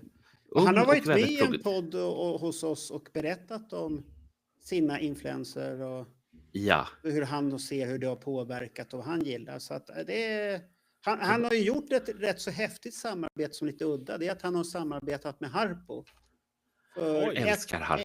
Ett eller 2 år sedan så gjorde de en låt till sommaren, Sunglasses. Den är så jävla bra. Den är så bra. Där är han inblandad i och den är lite rolig faktiskt. Men nu har vi tittat färdigt så nu har vi rätt så många kvar i alla fall fortfarande. Men nu kör vi lite om låtarna och sen mitt i pausandet på låtarna där så tar vi några till sådana här videosar. Och jag kommer lägga ut alla videosar i ett eget album på vår Encore-sida så att man kan gå in och titta. Speciellt ni som har varit med och njuta av er själva, hur fina ni är där sen. Och så kan ni dela. Du kan titta på det hur många gånger du vill. Men alltså vi ligger på 50 tittare i snitt hela tiden. Det är jättebra det. Välkomna allihopa. Så att, om ni bara visste vad ni har missat på en timme. Jag ska ju prata om den här energiska skivan med 10 låtar.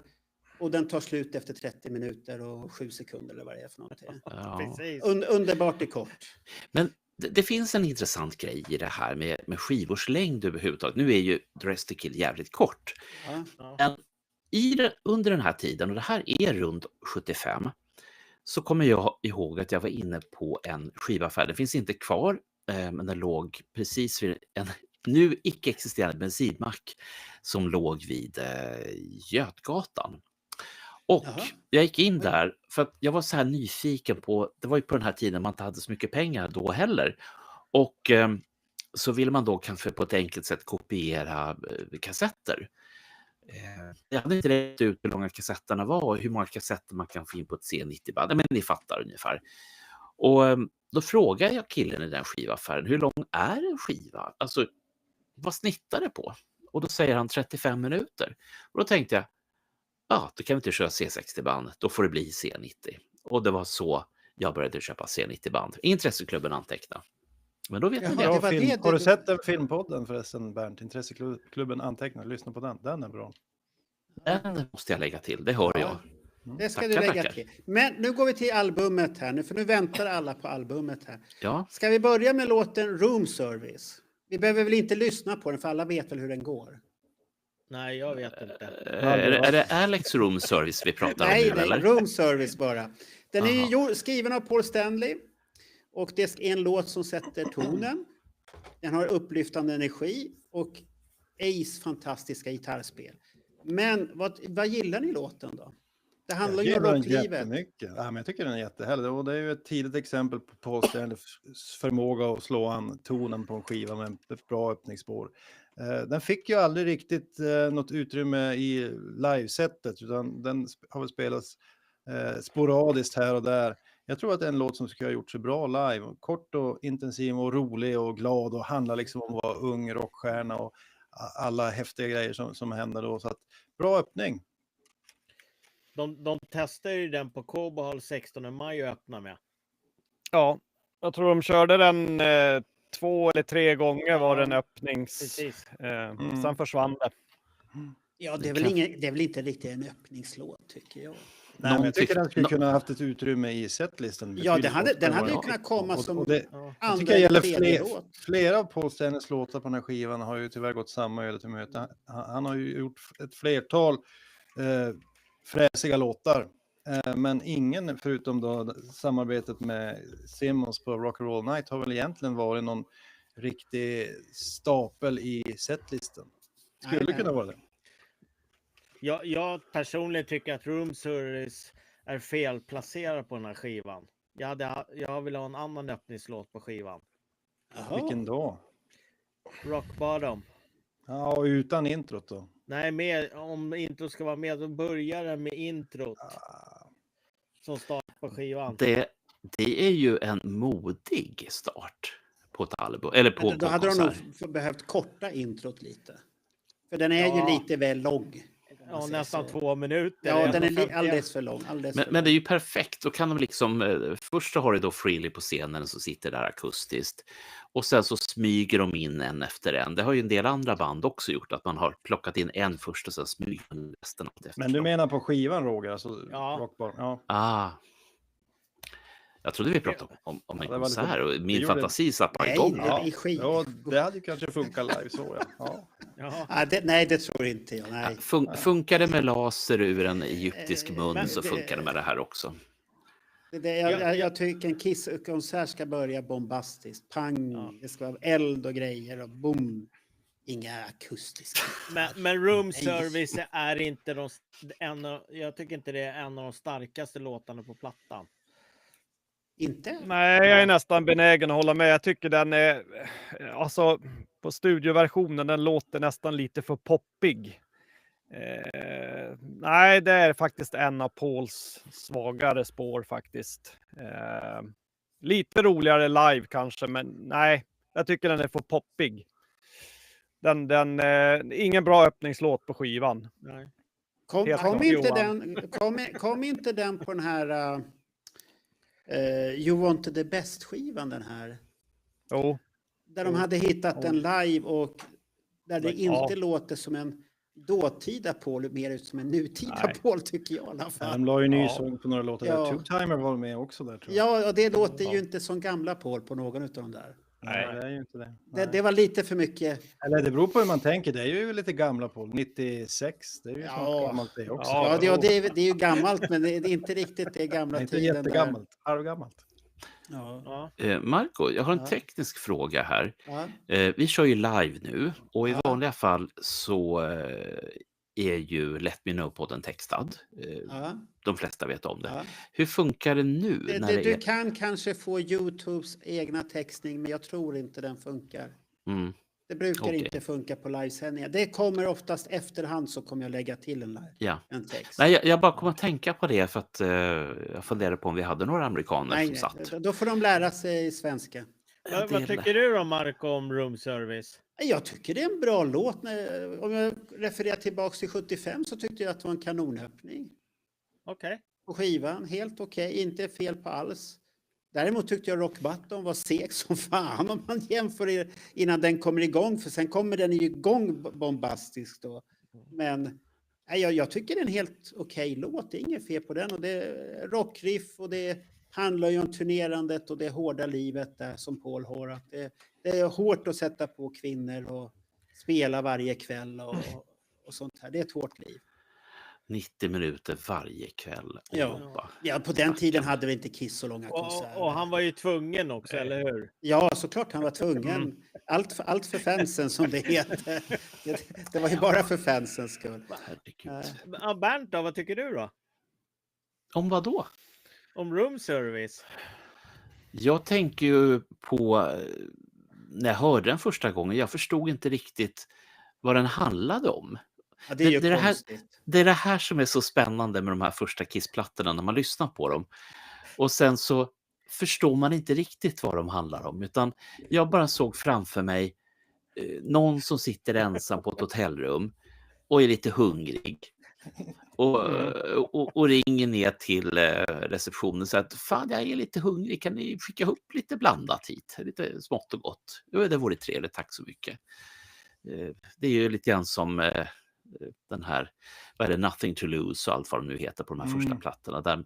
Där liksom jag inte förstod då vad de egentligen handlade om. Och nu så säger folk till mig att nej, det handlar inte om det där. Nej.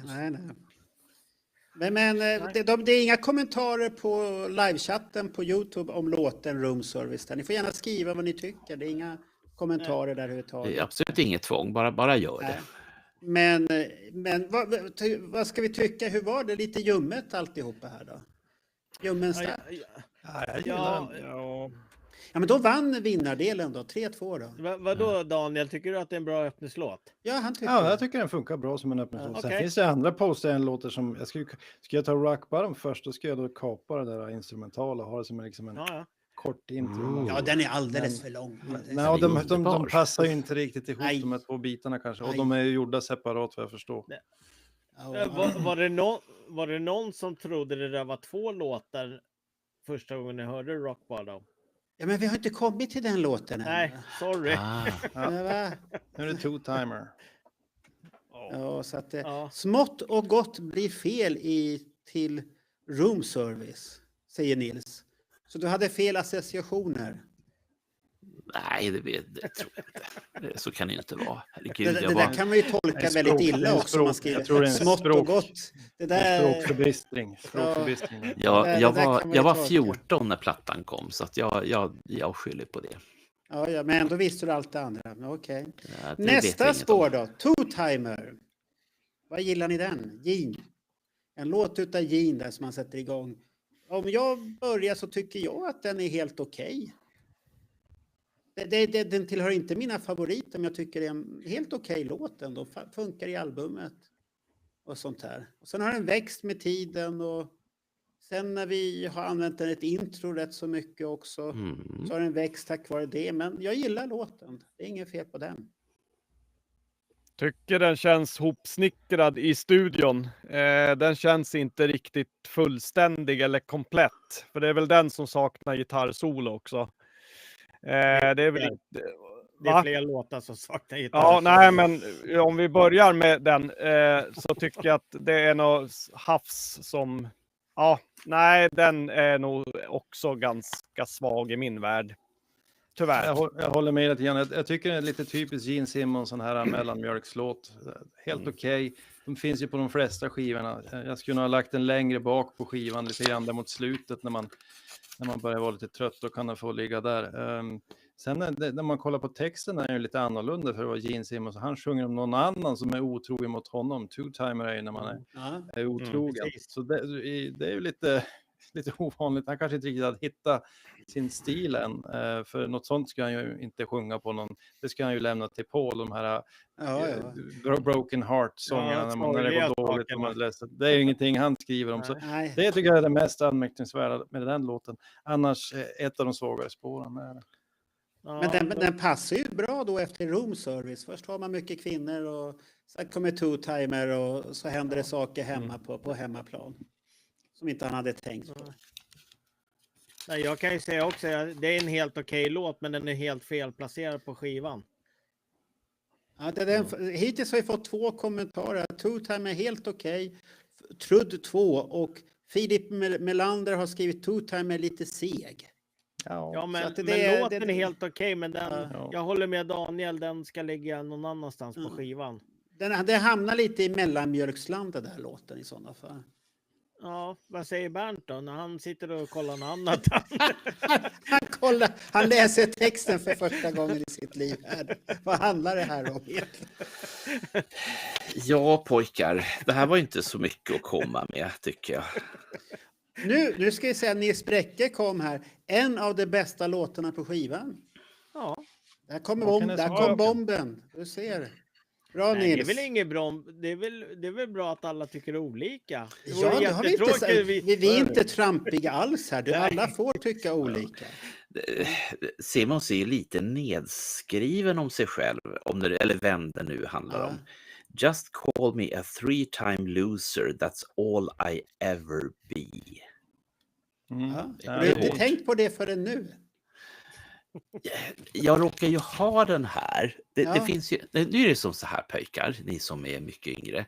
Det fanns inte med något texthäfte i Dress to Kill.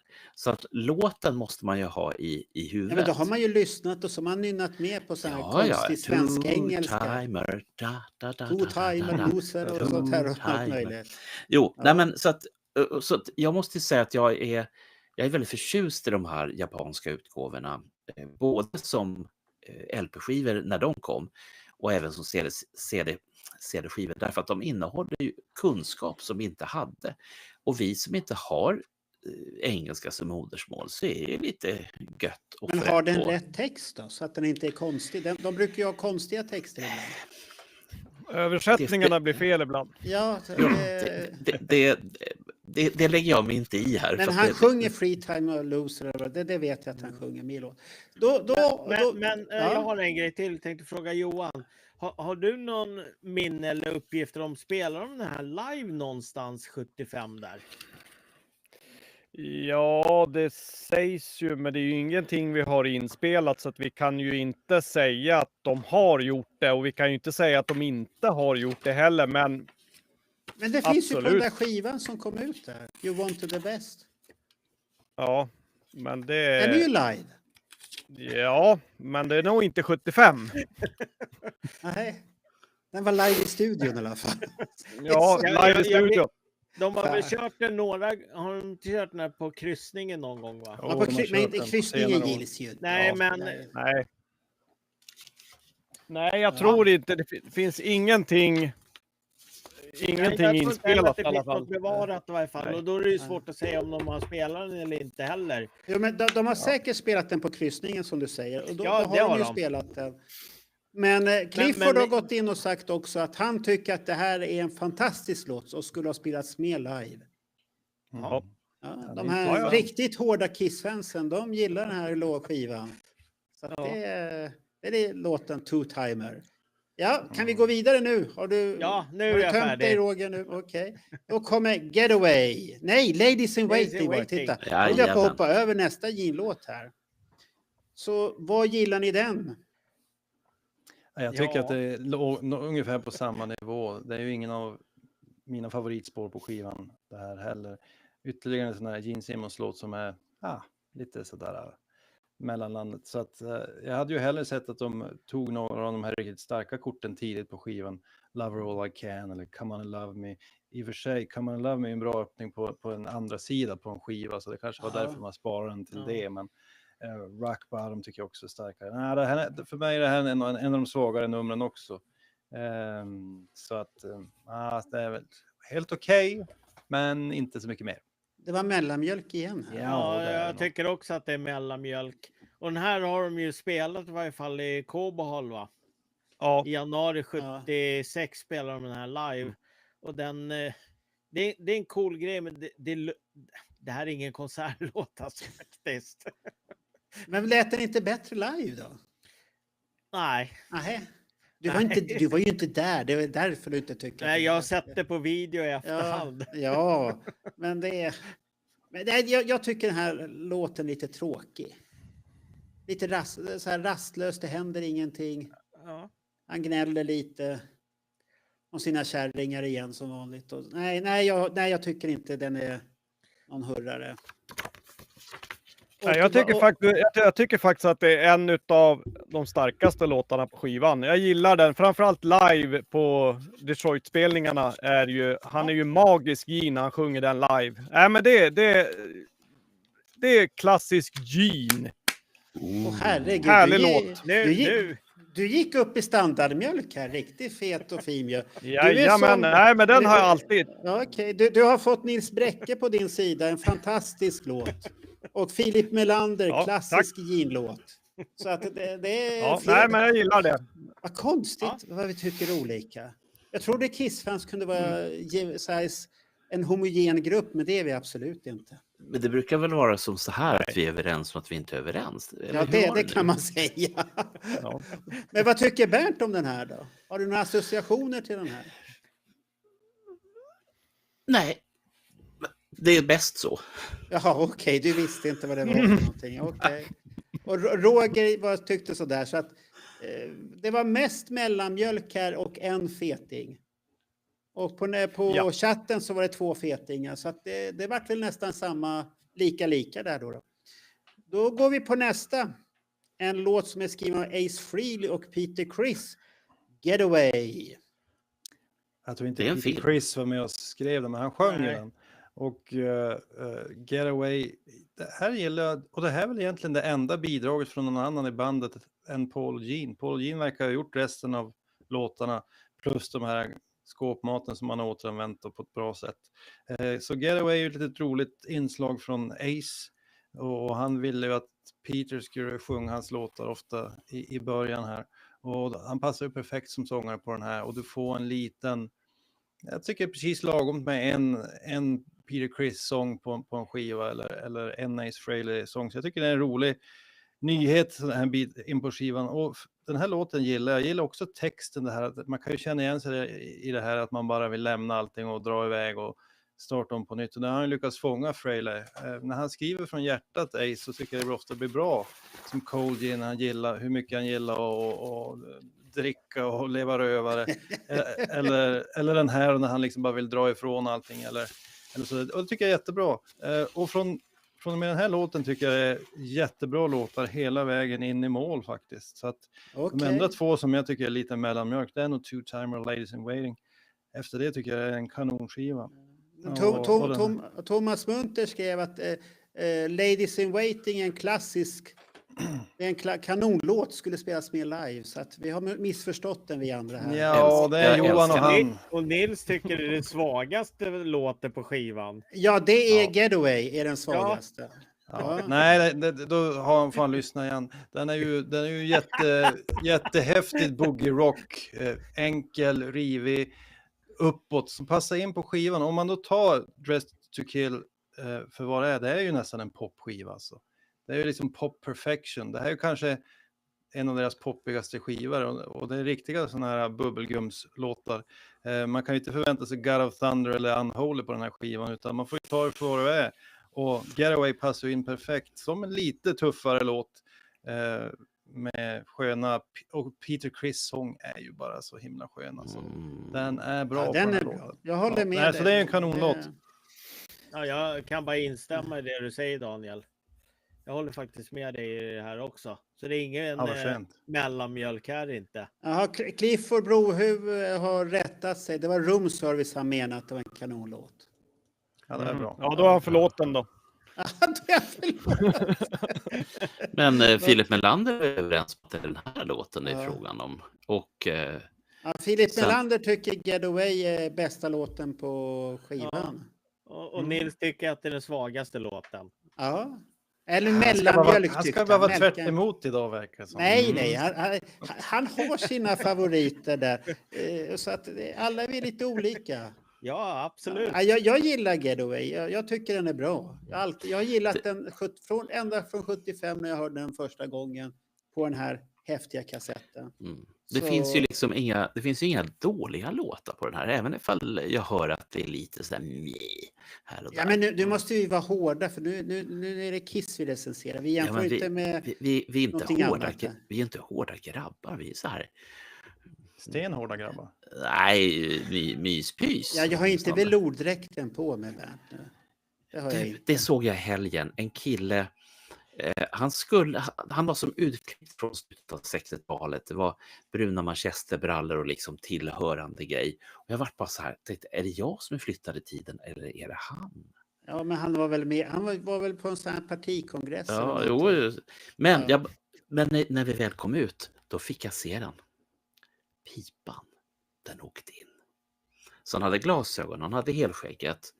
Och så hade han de här bruna manchesterbrallorna. Tänk er en svenska lärare tidigt 70-tal och så pipan i munnen.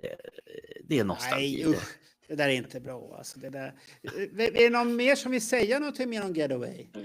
Ja, jag får väl sticka ut. Jag tycker att det är en av de svaga låtarna. Peter Criss sånginsats är jättebra, men jag tycker låten bara harvar runt. Det händer ingenting. Gärna en låt som jag hoppar över faktiskt. Ger mig ingenting. Förutom att det är kul att Peter Criss sjunger. Men nej, bättre låtar finns det. Har du Nils på någon annan tråd här som du sitter och pratar med? Ja, han sitter här bredvid. Johan, du var i Dalhalla, eller hur? Jajamän. Ja. Om de hade spelat den live i Dalhalla när du var där, så hade du gjort det byxan. Ja, då hade man ju gått igång på det. Det hade jag redan gjort, för det var så regna så jävligt så. Det var blött överallt. Tänk den här låten 3 gånger på raken istället för det här Pauls och Tommy Tejers gitarrskola. De skulle ha sört sig 2 gånger. Ja. Nu fick Nej, vi jag problem kan förstå med lite grann. Johan Wallin här nu. Jag tänkte bara Johan, nu har han just halvsågat Room Service och Getaway. Och de är ju lite snarlika i feelingen. Det är ju lite mer pop än vad de här Gene Simmons-låtarna är. Och är man inne på att det ska vara lite tuffare eller hårdare, så kan det vara svårt att ta in dem. En aspekt som var utelämnad är ju att de är ju jätteroliga att spela. Alltså på gitarr eller trummor. De är ju glada, riviga. Så jag tror att det är en bit för mig också. Det här är låtar som liksom, det spritter i kroppen om man får lägga de här riffen eller spela de här roliga trummorna till. Och det har vi inte sagt heller. Peter Criss trummor på den här skivan är ju jättehärliga. De är ju enkla men finurliga. Han tappar ju några år efter det här, men just på den här skivan tycker jag trumspelet är jättespännande. Men tycker inte du trumljudet är lite konstigt på den här skivan? Alltså ljud i all ära. Jag är ju mer låt än ljud. Jag kan väl säga att jag tycker att fortfarande att den här skivan har en ganska sån här krisp ljudbild. Alltså den är clean. Om man jämför med de 2 tidigare så tycker jag den här är absolut den som låter bäst i mina öron. Sen är det ju lite burkigt kanske. Det kan jag tycka. Nej, jag fick en förklaring i en annan podd faktiskt. Ja. Det var han, vad heter han, Nicke eller vad han heter i Helikopter, han som sjunger. Nicke Andersson. Nicke Andersson. Det här tillhör en av hans favoritplattor då. De pratade om det här året 75 då. Och då sa han pratade, inte ljudet klent. Nej, då har du inte förstått det här. Den här spelar man högt. För då sitter den i skrevet på en gång. Han sa det, högt ljud. För han sa, det är så jävla bra trumljud genom hela skivan. Spelar den högt, då kommer den till rätta. Inte fjös eller mjäka, högt. Det är då den japanska med lite dynamik kommer in. Högt ska det vara. Och Trudd 2 tycker att Getaway är underbar med Peters röst. Love it. Så att han är med dig, Daniel, där. Och så att, bra där. Så. Ska vi gå nästa? Ja. Då är det Rock Bottom, skriven av Ace Frehley och Paul Stanley. Alldeles för långt. Ja, börja du. Börja då. Ja, det är ett långt intro. Det är Ace som har skrivit introt och Paul som har skrivit själva låten sen. Ja, är det hans första Fracture 0,5? Ja, typ. Något sånt. Men när jag hörde Dress to Kill-plattan första gången så trodde jag att det var 2 låtar alltså. Ja, men det kan man tro. För den var så jävla lång. Ja. För jag trodde det var ett så här instrumentalt mellanspel i en låt och sen kommer Rock Bottom. Ja. Tills jag upptäckte, shit, det är ju fan samma låt ju. Ja. De hänger ju inte ihop överhuvudtaget. Nej. Men jag gillar faktiskt introt. Det är för långt, men jag gillar de här stämmorna de spelar med gitarrerna. Det är skitroligt att spela ihop med någon annan de här stämmorna också. Det är jätteroligt.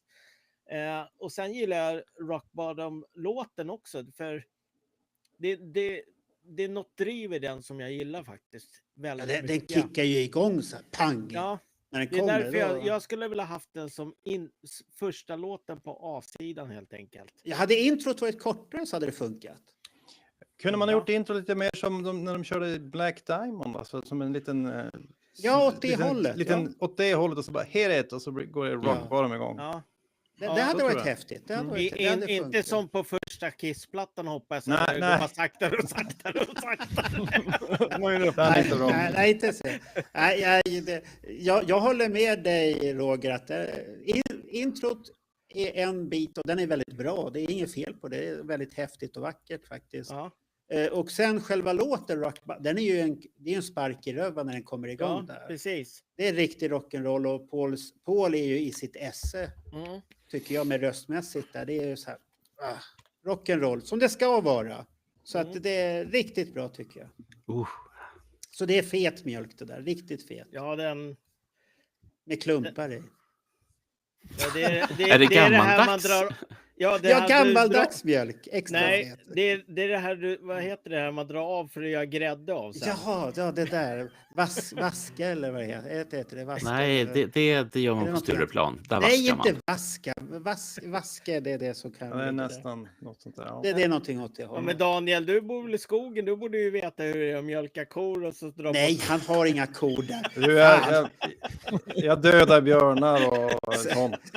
När han går till jobbet så måste han döda 2 björnar. Brotta ner en älg på vägen till jobbet. Nej, men om vi ska gå till Rock Bottom så jag ska korta ner introt och försökt få det att likna mer som ett kort intro som kanske till Black Diamond. Då tror jag ska passa. Sen är det som du säger, det är ju välspelat och allting och roligt att spela och hela den biten. Men det gifter sig ju inte riktigt med själva låten. Men jag tror ju mer att det här var ett sätt att förlänga skivan. Alltså att det var ju det.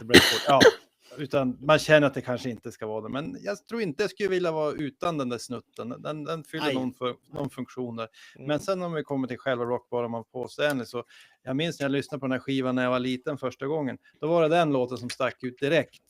Ibland håller ju inte det över tid vad det första du gillar på en skiva. Men för mig är den hållig. Och det är att det här är en ashäftig rocker. Och jag kommer speciellt ihåg en gång när de spelade en live på 90-talet. Det var väl då när man var som mest inne i sin Kiss-fandom. 93 på den här Foundations Forum i Los Angeles tror jag. De gjorde en liten annorlunda spelning där. De spelade She också på den spelningen. Paul Stanley gick bara upp i ett par stentvättade jeans och ingen tröja. Och så rev de av den här. Det är en grym version som man kan lyssna på. Så att, den funkar live, jättebra. De körde den några gånger på reunion också, men inte så mycket. Men körde de inte hela jävla introt på live-skivan också? Eller var det nedkortat där? Det tror jag inte de gjorde. Jag kommer faktiskt inte ihåg. Jo, det är med på live-skivan, introt. Men jag vet inte om det är 1,56 långt. Alltså, men... Nej, det kan det inte vara. Nej, det är det nog inte. Nej. Tror jag. Är det någon i chatten som kan kolla?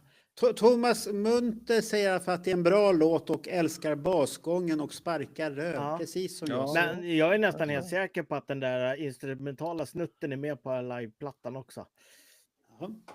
Men vad gillar Bernt den här då? Får jag prata? Tack. Det var trevligt. Du får prata om du vill. Ja, jag måste säga så här. Jag är otroligt förtjust både i intro till Black Diamond. Jag hade svårt för det faktiskt när jag var betydligt yngre innan man gick på konsert och hela den biten och innan man fick lyssna på det live. Men jag älskar Black Diamond. Förlåt, inte Black Diamond utan Rock Bottom. Alltså det introt. Och jag tycker att kunde de inte ha gjort det längre.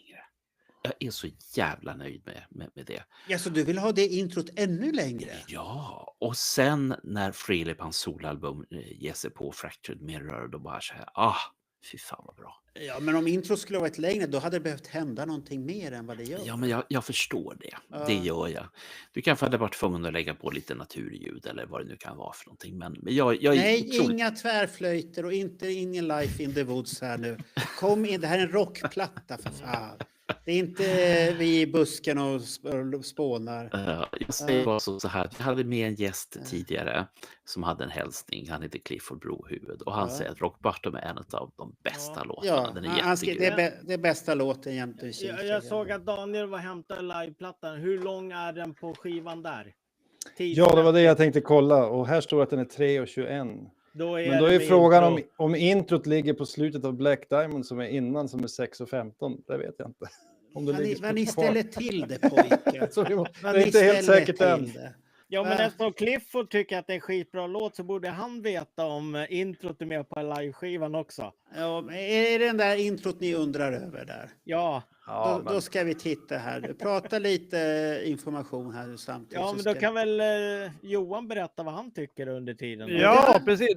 Ja, jag är benägen att hålla med Bernt faktiskt. Jag tycker att introt kunde ha varit lite längre. Jag tycker det är stilrent, det är smakfullt och när han skriker och när låten börjar, det är perfektos.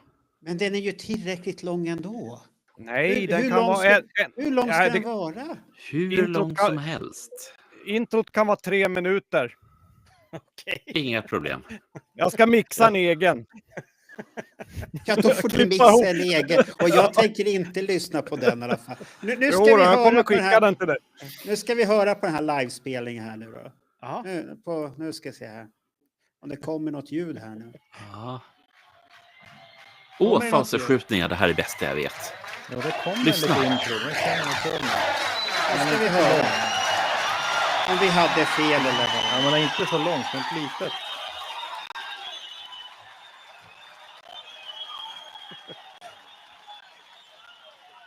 Är den verkligen live den där? Ja, du hör ju han säger oh yeah. Ja, nu börjar han akut. Jag kommer känna det. Vet du hur långt det är då? Inte 3 minuter alltså. Tar ni tid nu då? Hela låten är lite över 3 minuter. Nej. Jaha. Den är bara så nypa den snart. Ja, det är ändå rätt bra. Nej, de har kortat ner den. Ja, nu slutar det. Ja, den är nedkortad.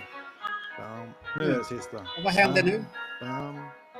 Hur långt Nu blir det åka. 1:10 in har vi kommit. Ja. Oj. Nu fick vi svar på den.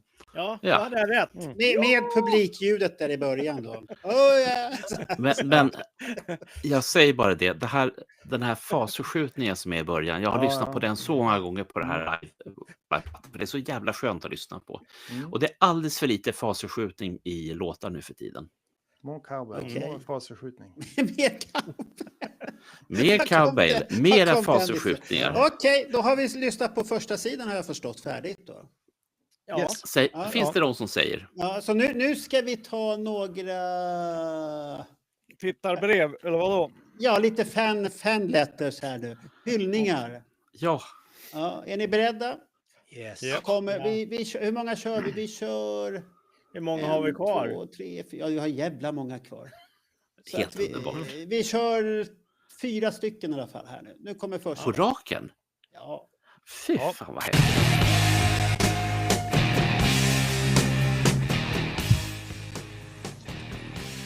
Mitt första ex av Dress to Kill, köpt på Domus Kiruna 1983 kanske. Jag älskar den. Enda plattan som skulle få mig att bära kostym. Ja, då vet vi vad Johan Wallin behöver för att bära kostym. Det är den det. Ja. Det var lite häftigt. När jag ser hans skivförråd, då tänker jag på mitt CD-förråd. Är du säker på att han är hemma? Eller har han köpt en ny lägenhet där och så här mycket? Det får vi ta reda på. Titta här nu då på nästa som kommer. Det är lite skräckinjagande här också. Nu kommer nästa.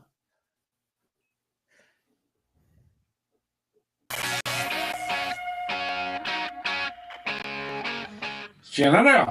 Jörgen Holmstedt här, Kiss-fan och journalist. Vi har visst en 50-åring här i skivsamlingen. Vilken kan det vara? Ja, till exempel, eller inte bara till exempel, den här. Kiss, Dress to Kill, 1975, 3:e LPn. Jag älskar den. Det är ju bara bra låtar på den här. Och jag älskar också omslaget, speciellt Gene Simmons jättekorta brallor och träskor. Och jag tycker den här amerikanska pressningen är så snygg och så här relieftryck. Så, jag älskar Dress to Kill. Ja, han älskade skivan. Det är klart att han gör. Och så såg ni där också att han hade ju också ett skivbibliotek hemma. Ja, och inte bara det. Han hade glas för det. Så att inte... Snabb fråga, har ni hunnit läsa hans bok som kom där, Skivbacken? Ja, den är riktigt bra. Den är rolig. Den ska du satsa på. Mycket bra. Såg de hade sänkt priset på Ginsa. Jag så har de sänkt priset redan på det. Det är tips där. Ja, jag tycker den är bra för att han gjorde någonting unikt för att få intervjuer med artister. Och Ja. den första var ju... Jag har för mig att det var Guns N' Roses-gitarristen Slash. Ja, om jag kommer Och ihåg rätt. han var inte på Ja. bra humör när han skulle göra den Nej. här Jörgen. Men han blir på otroligt bra humör och går över tiden och alltihop och skiter de andra journalisterna. Ja, nej, men jag lyssnade på några poddar med den där Jörgen och då, när han pratade om sin intervju. Det låter ju spännande. Han är så väldigt begeistrad och han är ju journalist, men han är ett superfan själv också. Det är det som är det häftiga, tycker jag. Den här kombinationen att han älskar... Men då får vi köpa den då. Ja, det ska vi göra. Men jag såg ju en liten hemlis här nu, Jörgen. Är du en sån där som river av plasten på de amerikanska utgåvorna? Det trodde inte jag om dig. Vem då? Jörgen Holmstedt. Han rev av. Det fanns ingen plast runt den. Han ska ju lyssna på skivan. Man ska ha plasten kvar. Nej, man ska lyssna på skivan. Man ska ha plasten på omslaget kvar. Ja, men nu kommer nästa. Nu har vi slutdebatterat det där. Lägg ner rösten. Nu kommer nästa. Dressed to Kill, 50 år. Underbart i kort. 30 minuter och 7 sekunder. Min första Kiss-skiva. Jag har också varit vid platsen. Legendariskt omslag av misstag. Det var ju en nödlösning. Men skivan är ingen nödlösning. En av Kiss starkaste skivor. Fantastisk skiva. Underbara låtar. Ja.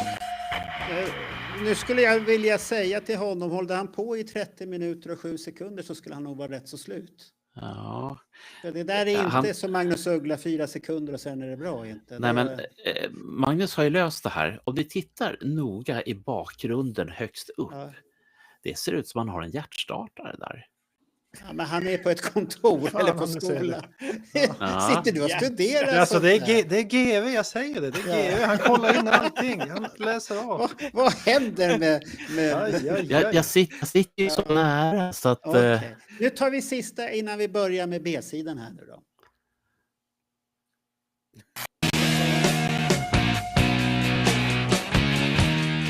Hej och hallå, Melker Becker är filmproducent och programledare. Ja, jag vill bara säga ett stort grattis till Dressed to Kill. Både den och jag fyller faktiskt 50 år. Men det är inte därför jag älskar skivan så pass mycket. Utan det är för att det är kanske ett av de mäktigaste omslagen de har fått till. Kostymerna, sminket och New York. Love it! Jag håller med varenda ord Melker. Ja, en på ditt lag där, Marco. Det är bra. Ja, helt med. Ja, han är väldigt förståndig. Melker kan inte göra fel han heller. Nej. Vilket han är skägg. bara bäst. Det var först. Alltså, vilket grymt skägg. Ja, Melker är otroligt trevlig och ett hängivet fan själv också. Så att det är... Jag har en grej här. Om 4 minuter har vi kört i 2 timmar. Vi skulle ju bara köra 2 timmar. Ja, men Sen är det slut. Nu har vi vänt på skivan. Nu kommer vi till en rökare här nu. Come on and love me. Det är en riktig rökare. Vad säger vi om den? Får jag börja? Ja. En stor favorit på den här skivan tycker jag. Och jag älskar när man har fått höra den live och alltihopa, så älskar jag det. Den är en riktigt bra låt. Sen kan man ju tycka den här videon som de gjorde, den här promovideon, de ser lite töntiga ut här, men okej. De är inte så grymma så. Men det hade var jag sett ju så. Hade jag sett det som 9-åring så hade jag tyckt att det var lika häftigt. Ja, det hade ju funkat. För jag hade ju sett dem på bild och så. Ace är ju fruktansvärt cool och Peter Criss är ju livsfarlig ut på det. Gene och Paul ser lite mer ut som en clown när han rör sig så här. Håller på där, så att det är lite ledsen. Men det ska vara så. Det var så de tänkte och det var så det vart. Jag tycker det är jättebra. Okej. Det här ska ha blivit en regional hit i Detroit och spelades mycket i radio där. Ja. Kan det ha varit det som kanske har skapade Alive-stämningen där, att man började spela in Alive-skivan där? Så det får vi ta reda på till nästa livesändning. Hur var det nu med Cadillac? Det kanske hänger ihop. Ja, Cadillac är ju också, det är ju samma turné, men jag kommer inte, när var de där? De var på hösten där, det är ju efter Alive. Oktober 75. Ja, då är det ju väldigt sen in på hösten också. Så att Men då kanske du har någon lokal hit där också. Det vet man inte hur mycket de ringde och önskade alla låtar och sånt där. Eller var det live? Christer Gustafsson skriver en falsk låt. Varför? Vilken låt kommenterar han då? Det är ingen som har sagt att det är en falsk låt. Jag vet inte om att han tycker att de sjunger falskt. Jag vet inte. Nej, han skriver varför. Så att, jag tror han har hört fel. Han får nog skicka vilken låt han hänvisar till. Trudd 2 har sagt bra tryck i den låten. Vad tycker ni? Ja, men alltså Come On Love Me är ju jättebra. Vilken härlig... Det är lite grann pophållet också kan jag tycka. Men de här riffen som finns i den här låten är jättesköna. Gitarrspelet är ju härligt. Paul Stanley gör ju ett intro där också, en liten solokvist där i början som passar in suveränt. Och rakt igenom en bra låt som aldrig riktigt heller fick chansen där. Ytterligare en av de här Paul Stanleys mästerverk som inte riktigt fick utrymme i live-listan någon gång på allvar. Möjligtvis, jag kan inte de där absolut tidigaste åren, men jag såg den körde den ju live i Stockholm den andra kvällen 97. Det var en kul överraskning. Bra låt. Ja, just det, då spelade ju den där. Ja, det var enda saken de ändrade från första kvällen till andra. Det var därför jag var där. De såg Roger. Då gillar du Come On Love Me alltså. Okej, ja. De körde den på soundchecken också. Aha. Ja. Vad gillar ni andra eller vill ni gå vidare? Nej, jag kan ta också. Framförallt, jag gillar den här låten också väldigt mycket. Det var som Daniel sa förut, att det är en perfekt öppning på B-sidan. Lika väl som jag tycker Rock Bottom skulle varit en bra öppning på A-sidan. Ja, nu har du sagt det 6 gånger redan nu, så att det är bra det där Rock Bottom-reklamen där. Jag kan hjälpa Roger lite grann. Jag har en sak till. Den här Come On and Love Me-videon. Jag kommer inte ihåg om det var den eller om det var Rock All Night. Det var en av de första rörliga filmer jag såg med Kiss överhuvudtaget. De sitter ju ihop i samma video. Ja, men jag vet jag har för mig att de visar det här på svensk tv. Ja, det har de jäkligt tidigt. Jag vet vad du är ute och far efter. Det är en nyårsspecial, en rock-nyårsspecial som handlar om amerikansk rocks historia. Men vilka år var det? Jag tror att det här är 80-81, alltså det är skiftet. För jag vet att jag spelade in den här och jag har ju sett den här snutten så många gånger. Det går liksom att spola tillbaks på de här VHS-banden och så precis då när Kiss börjar så trycker man på play och så håller det på att rassla och ha sig, för det var ju mekanik på den här tiden. Och så tittar man de här få sekunderna och så är de klara och så går de över till någonting annat och så trycker man på play, på paus och så spolar man tillbaka med bild precis lagom och så trycker man på play igen och sen kan man hålla på så där några gånger tills bandspelaren tycker att nej men vad fan nu får det vara bra. Ja, nu är det bra, Bernt. Nils Bräcke har också sett den, säger han. Ja. Och så är det Joakim Abrahamsson som säger att det var en riktigt bra låt. Ja, coolt. Ja. Men att de såg lite löjliga ut som vi tycker idag, det tyckte jag inte då, kan jag säga. När jag är 9, jag sa ju det, när jag är 9 år så hade jag ju... Ja, men jag var inte 9, 80. Nej, 80, då var vi lite äldre, men då var det fortfarande häftigt. Det var det första man fick se ändå. Ja, det var ju... Så att det var inget fel på det. Det är bara nu när man tittar speciellt på J, nu han rör på sig. Han är lite clown, tycker jag där. Men vi har ju inte hört Johan Wallin vad han gillar denna rökare. Han kommer väl nu med, nej det här är lätt. Nej, det är skit, ja. Nej, men här ska jag säga att här har väl, eller påbörjas Pauls fantastiska låtskriveri. Börjar här och sen fortsätter den ända fram till Monster. Säger någon, va? Monster? Ja, Monster.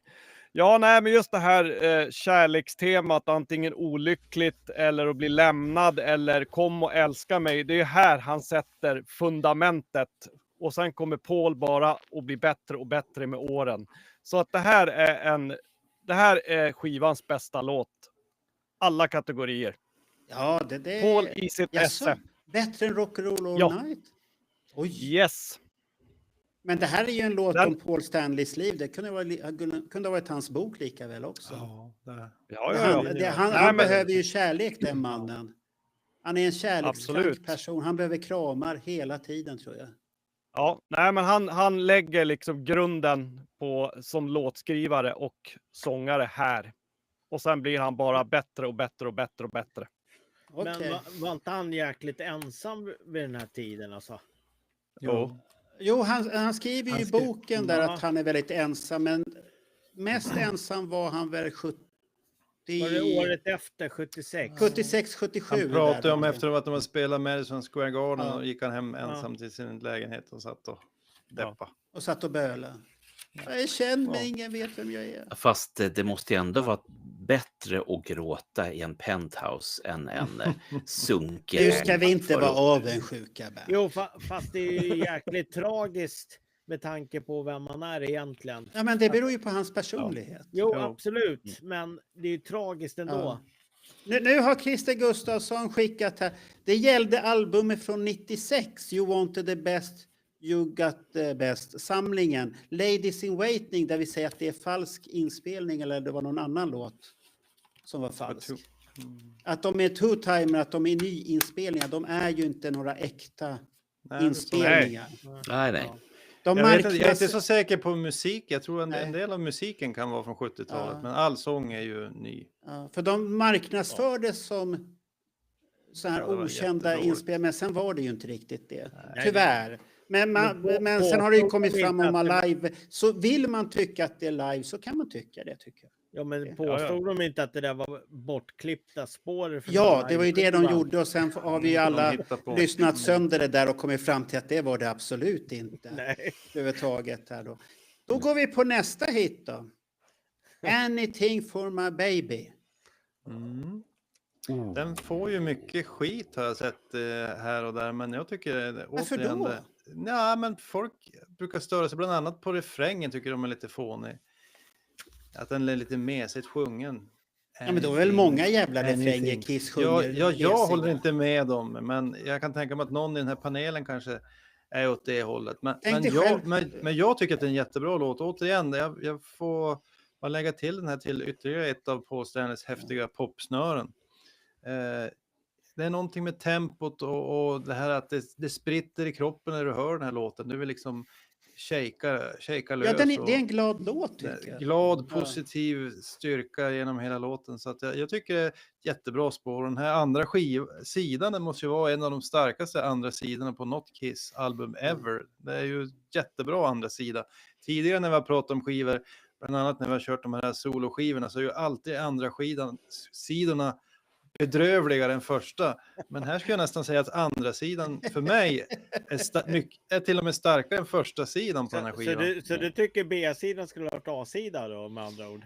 Nej, jag vet inte, men jag tror att man ska kunna mixa lite med ordningen på låtarna på den här skivan. Den är inte helt lyckad. Men den är inte optimal, andra sidan, kanske? nej, inte riktigt optimal. Nej. Men andra sidan är ju jättebra. Det är kanonspår rakt igenom. Nej, jag håller med dig, Daniel, och Trudd 2 håller med dig och Joakim Abrahamsson, de håller med dig om både att låten är bra och sen att om andra B-sidan på skivan håller de också med om här. Så att det är, och Thomas Munter säger att det är bästa låten. Se där. Det här är en skiva som spretar hit bland Kiss-svensson har jag börjat märka här nu.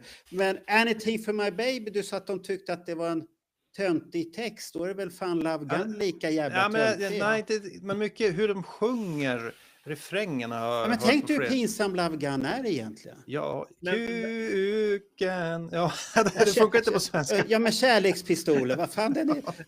Tryck på avtryckaren här nu. Ja, jo. Man ska ibland ska man inte översätta så mycket. Nej, man ska inte översätta. Men är det introt de reagerar på att de sjunger liksom i kör i början? Ja, jag tror det är de här körerna de tycker är lite mesiga. Det kan det vara. Det har du ju rätt i. Men det jag tycker är ganska charmigt och skönt. Ja, jag gillar det hela låten. Ja, jag gör också det.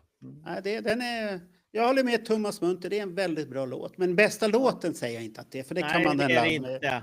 Det har ju Johan Wallin sagt här. Kan man den Love med är bäst, och han letar fram 20 varianter live här som han har hört här. Ja, nu kommer Johan dissa den här låten, får höra nu. Jaha, nej. Nej, jag kan säga så här att den är helt okej. Jag gillar de här lite glada körerna. Men som sagt var det inte en av Pauls starka låtar. Men jag skulle inte vilja vara utan den.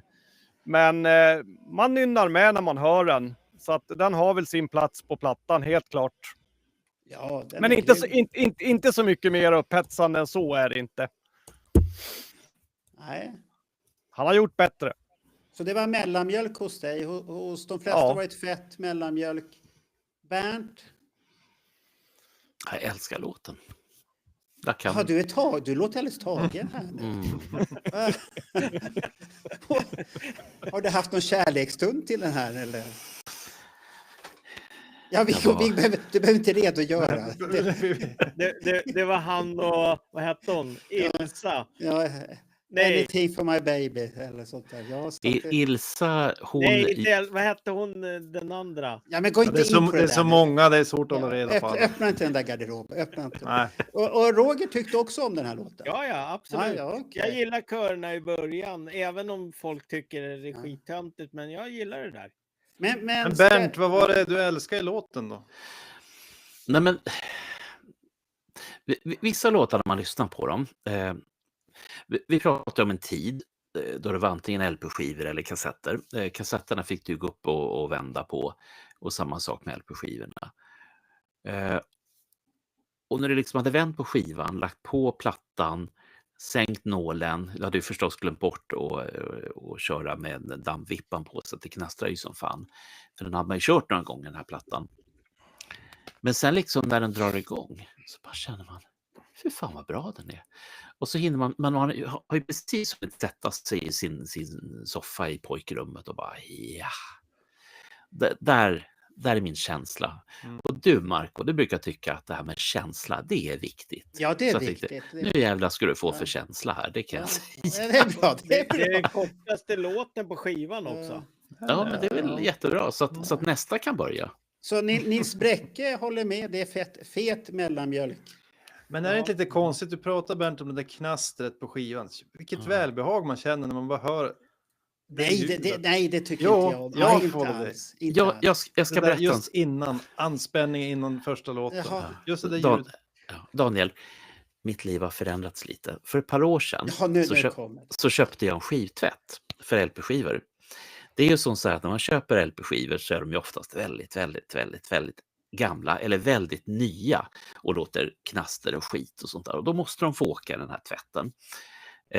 Så när man är klar så tänker man det att nu är knastret borta. Nej, det är det inte. Då får man ta fram den här lilla som man har. Och sen så får man dra med den här jävla borsten som jag köpte i början på 80-talet. De konkade ju för länge sedan. En sån här kolfiberborst. Du har aldrig prövat den där limvarianten som har varit populär på senare år? Lura inte in Bernt i trälim. Ja, jag tog trälim och så ska det stelna och så ska du dra bort det och så låter det perfekt. Daniel, bara för att det har varit på TikTok så betyder inte det att det är sant. Jag vet, Sebastian Back har gjort det på några skivor och var helt till sig, men han kan ju bli till sig ganska lätt. Men vi har fått ett svar på det där Bernt som videon. Om jag får avsluta med mening. Och då blir det liksom att då tar man det där sista varvet och då blir det av med det där sista jävla knastret. Och så hör du bara ett lätt brusigt ljud, för det finns brus på skivan. För det här är en gammal skiva. Och då sitter du där. Nej, usch vad dåligt. Ingen bra alls. Vi hoppade, det var en SVT-serie precis som du sa. Ja. Från stenåldern till idag. Mitten på 70-talet. I avsnitt 9 var klippet med. Och hade annonserats i förväg till och med. Nyårsafton. Vad hette programmet, sa ni? Det står inte. Det står inte, men det var en serie som Bernt sa också om musik. Från stenålder till nutid. Och då vill de väl visa, så här chockerande kan det bli. När Hedenhös har släppt loss med smink och alltihop. Ja, då går vi på nästa låt då. Tvärflöjtens... Ja! Förlåt. Där vi äntligen kastade ut tvärflöjten. Och så vart den ju en acigare låt. Ace kom in i bilden. Och då är det ju en bra låt. Tvärflöjten kan vi kasta hädan och bränna på bål och allt möjligt. Tillsammans med Gene Simmons 6 böcker. Och så kör vi med Ace och då är den bra. Sen om jag tycker att den är bra på Dressed to Kill-skivan, det kan diskuteras. För jag tycker den är bättre på Alive-skivan. Det är ju nästan alla. Så att det är vad jag tycker. Att jag lyssnar hellre på live-versionen än på den där versionen. Men den är helt okej. Nästa. Ja, det kan jag. Det är en 10 av 10. Ja, Nils var tvungen att komma med en 10 av 10 här nu på ägg. Vad fan, vad är det? Jag tror han har gett det till alla Gene-låtar. Han verkar vara Gene-fan. Alltså, han är Det är som Voice Gene-fantast. of Reason på Kiss FAQ. Ja, men det är han Gene nog. Jag tror att han äger en Volt också, så att han är nog en Gene-fantast. Men vänta, innan ni lämnar bort ordet här. Jag var tvungen att kolla på det här för jag tänkte att kan jag ha så jävla fel? Nämligen att Come On and Love Me är eller det första singeln ifrån den här Rock'n'Roll Night. Nej, det är Rock'n'Roll Night är först. Men sen är Come On and Love Me. Ja, men vad bra. Då var jag inte helt fel ute. Så att, och det är fina grejer. För jag minns nämligen att Getaway var på baksidan. Och då så tyckte jag att de kunde ha satt en bättre låt. För då trodde jag att man satte 2 bra låtar. Nej, man sätter en bra låt och en halvbra låt. Vilken låt var det som var dålig då? Getaway i sammanhanget. Jaha, alltså om man sitter där och så man lyssnar på Come On and Love Me och istället för att köra den en gång till så vänder man på den och kör Getaway. Ja, det var ju väldigt lyckat. Ja, men det är ungefär som någon nisse som satte Harder Times som en B-sida på en singel från Dynasty. Ja. Det kan man ju roa sig men jag med. tänkte bara snabbt, det var ju jättebra singelval får man ändå säga. Alltså de valde Rock'n'Roll Night och Come On and Love Me. Det var ju ovanligt bra för Kiss. Fast det var nog inte så svårt. Nej, jag tror jag tycker ofta de kan välja knasiga val. Men nu gjorde de rätt. Men vad gillade ni She här nu? Det är bara jag som har sagt här. Och de på nätet älskar den här. Är det med tvärflöjten vi pratar om nu? Ja. Eller? Nej, den riktiga versionen med Ace. Vi låter Johan, för Bernt är inne i tvärflöjten. Johan, kom igen. Ja, nej, men alltså She jag har haft jättesvårt för den. Det är ungefär som att tänka sig att man åker på en lång biltur. Det är bara en lång transportsträcka. Du får varken stanna och kissa, du får inte stanna och äta, utan du bara sitter i bilen och ser allmänt dum ut. Och så känns She. Det är liksom, det händer ingenting. Jag tycker den är så tråkig live så att den hoppar jag nästan både på video och när jag lyssnar på någon bootleg. Jag tycker nej. Saknar du tvärflöjten då? Ja, den Wicked Lester-versionen är mycket, mycket bättre. Den lyssnar jag på alla dagar i veckan. Nej, jag tycker att den ger ingenting. Den är liksom uddlös på något sätt. Ja. För Trude 2 skriver precis det som du säger, att det är en bra låt, men efter den kommer igång efter 2,5 minut. Som du säger, att det är en evig väntan, men han älskar låten i alla fall. Och vad tycker ni andra där? Ja, jag måste säga att den här versionen kanske är den svagaste versionen som är på skivan. Jag gillar den fortfarande. Men det här är en sån här låt som fick en att gå bananas på gitarren. Om man tittar på de olika delarna i låten så finns det ju jättemånga spännande gitarrslingor som ligger i den här låten. Du har ju den har, och sen har du ett tungt riff. Och så då. Det är jättemånga coola gitarriff i den här låten. Och när jag höll på att lära mig gitarr när man var tonåring så var det här en av mina favoritlåtar under några år. Just för att den var så rolig att spela så många delar. Och den var precis lagom svår så att man skulle kunna få den att låta bra i hobbybandet. Så, och det började egentligen inte, det var inte den låten på Dress to Kill som fick mig att lyssna på She, utan det var ju faktiskt den här mer eller mindre bedrövliga tributskivan Kiss My Ass, Classic Kiss Regrooved från 94, där Anthrax hade en låt med där, och det var ju She. De har gjort många andra Kiss-covers, men just den versionen var ju så blytung och var precis i paritet med annat som gavs ut på den här tiden som man liksom flörtade lite med. Man lyssnade lite på Pantera och Megadeth och de här banden. Och den där låten var ju så himla blytung. Och gjorde ju faktiskt att Kiss började spela den live där i slutet med Bruce Kulick och Eric Singer. Så om man till exempel kollar Tokyo 95 så finns det ju en jättehäftig version där med Bruce Kulick som faktiskt tar några löpsteg där på scenen och går upp på den lilla rampen då. De har ju Animalize-scenen. Och så drar han det här fantastiska outro-solot där uppe på Eller det kanske var i Black Diamond när jag tänker efter. Kanske var det. Men mitt minne må svikta lite grann. Men jättehäftig låt med många coola gitarrdelar. Sen är den ju lite långsam. Och då kan jag förstå att en del blir lite avtända. Men det var ju skönt att de la bort alla skinnflöjter. Okej. Vi kan ju komma emellan med lite livechatten här. Thomas Munter håller med Johan. Lång färdsträcka. Christer Gustafsson säger att Chi är magisk. Och tycker att de borde spela den mer live. Och det, live tycker jag att den är bra. Alltså jag är inne på den banan också. Inte mer live, men jag gillar live-versioner mycket, mycket bättre än studioversioner, om jag säger så. Det är mitt. Vad säger Bernt då? Eller ska vi släppa in honom med flöjten här nu? Eller ska vi... Nej, vi kan ju ta Clifford Brohuvud att han säger att det är en svinbra låt. Ja, med det bästa gitarrsolot Kiss någonsin har spelat in. Det är coolt också. Ja. Och det är ju Ace som han kastade ut tvärflöjten och så kom han in istället.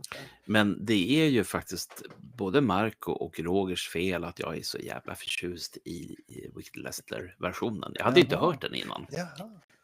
Så jag var ju tvungen liksom att gräva ner mig i tvärflöjten. Och så bara tänkte jag undrar hur de gjorde från början då.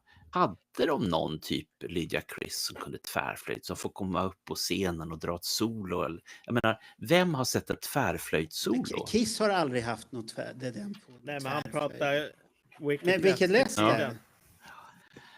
Och sen tänker jag ju som så här att det finns ju andra såna här spännande kopplingar med låtar, men jag ska väl låta det vara kanske.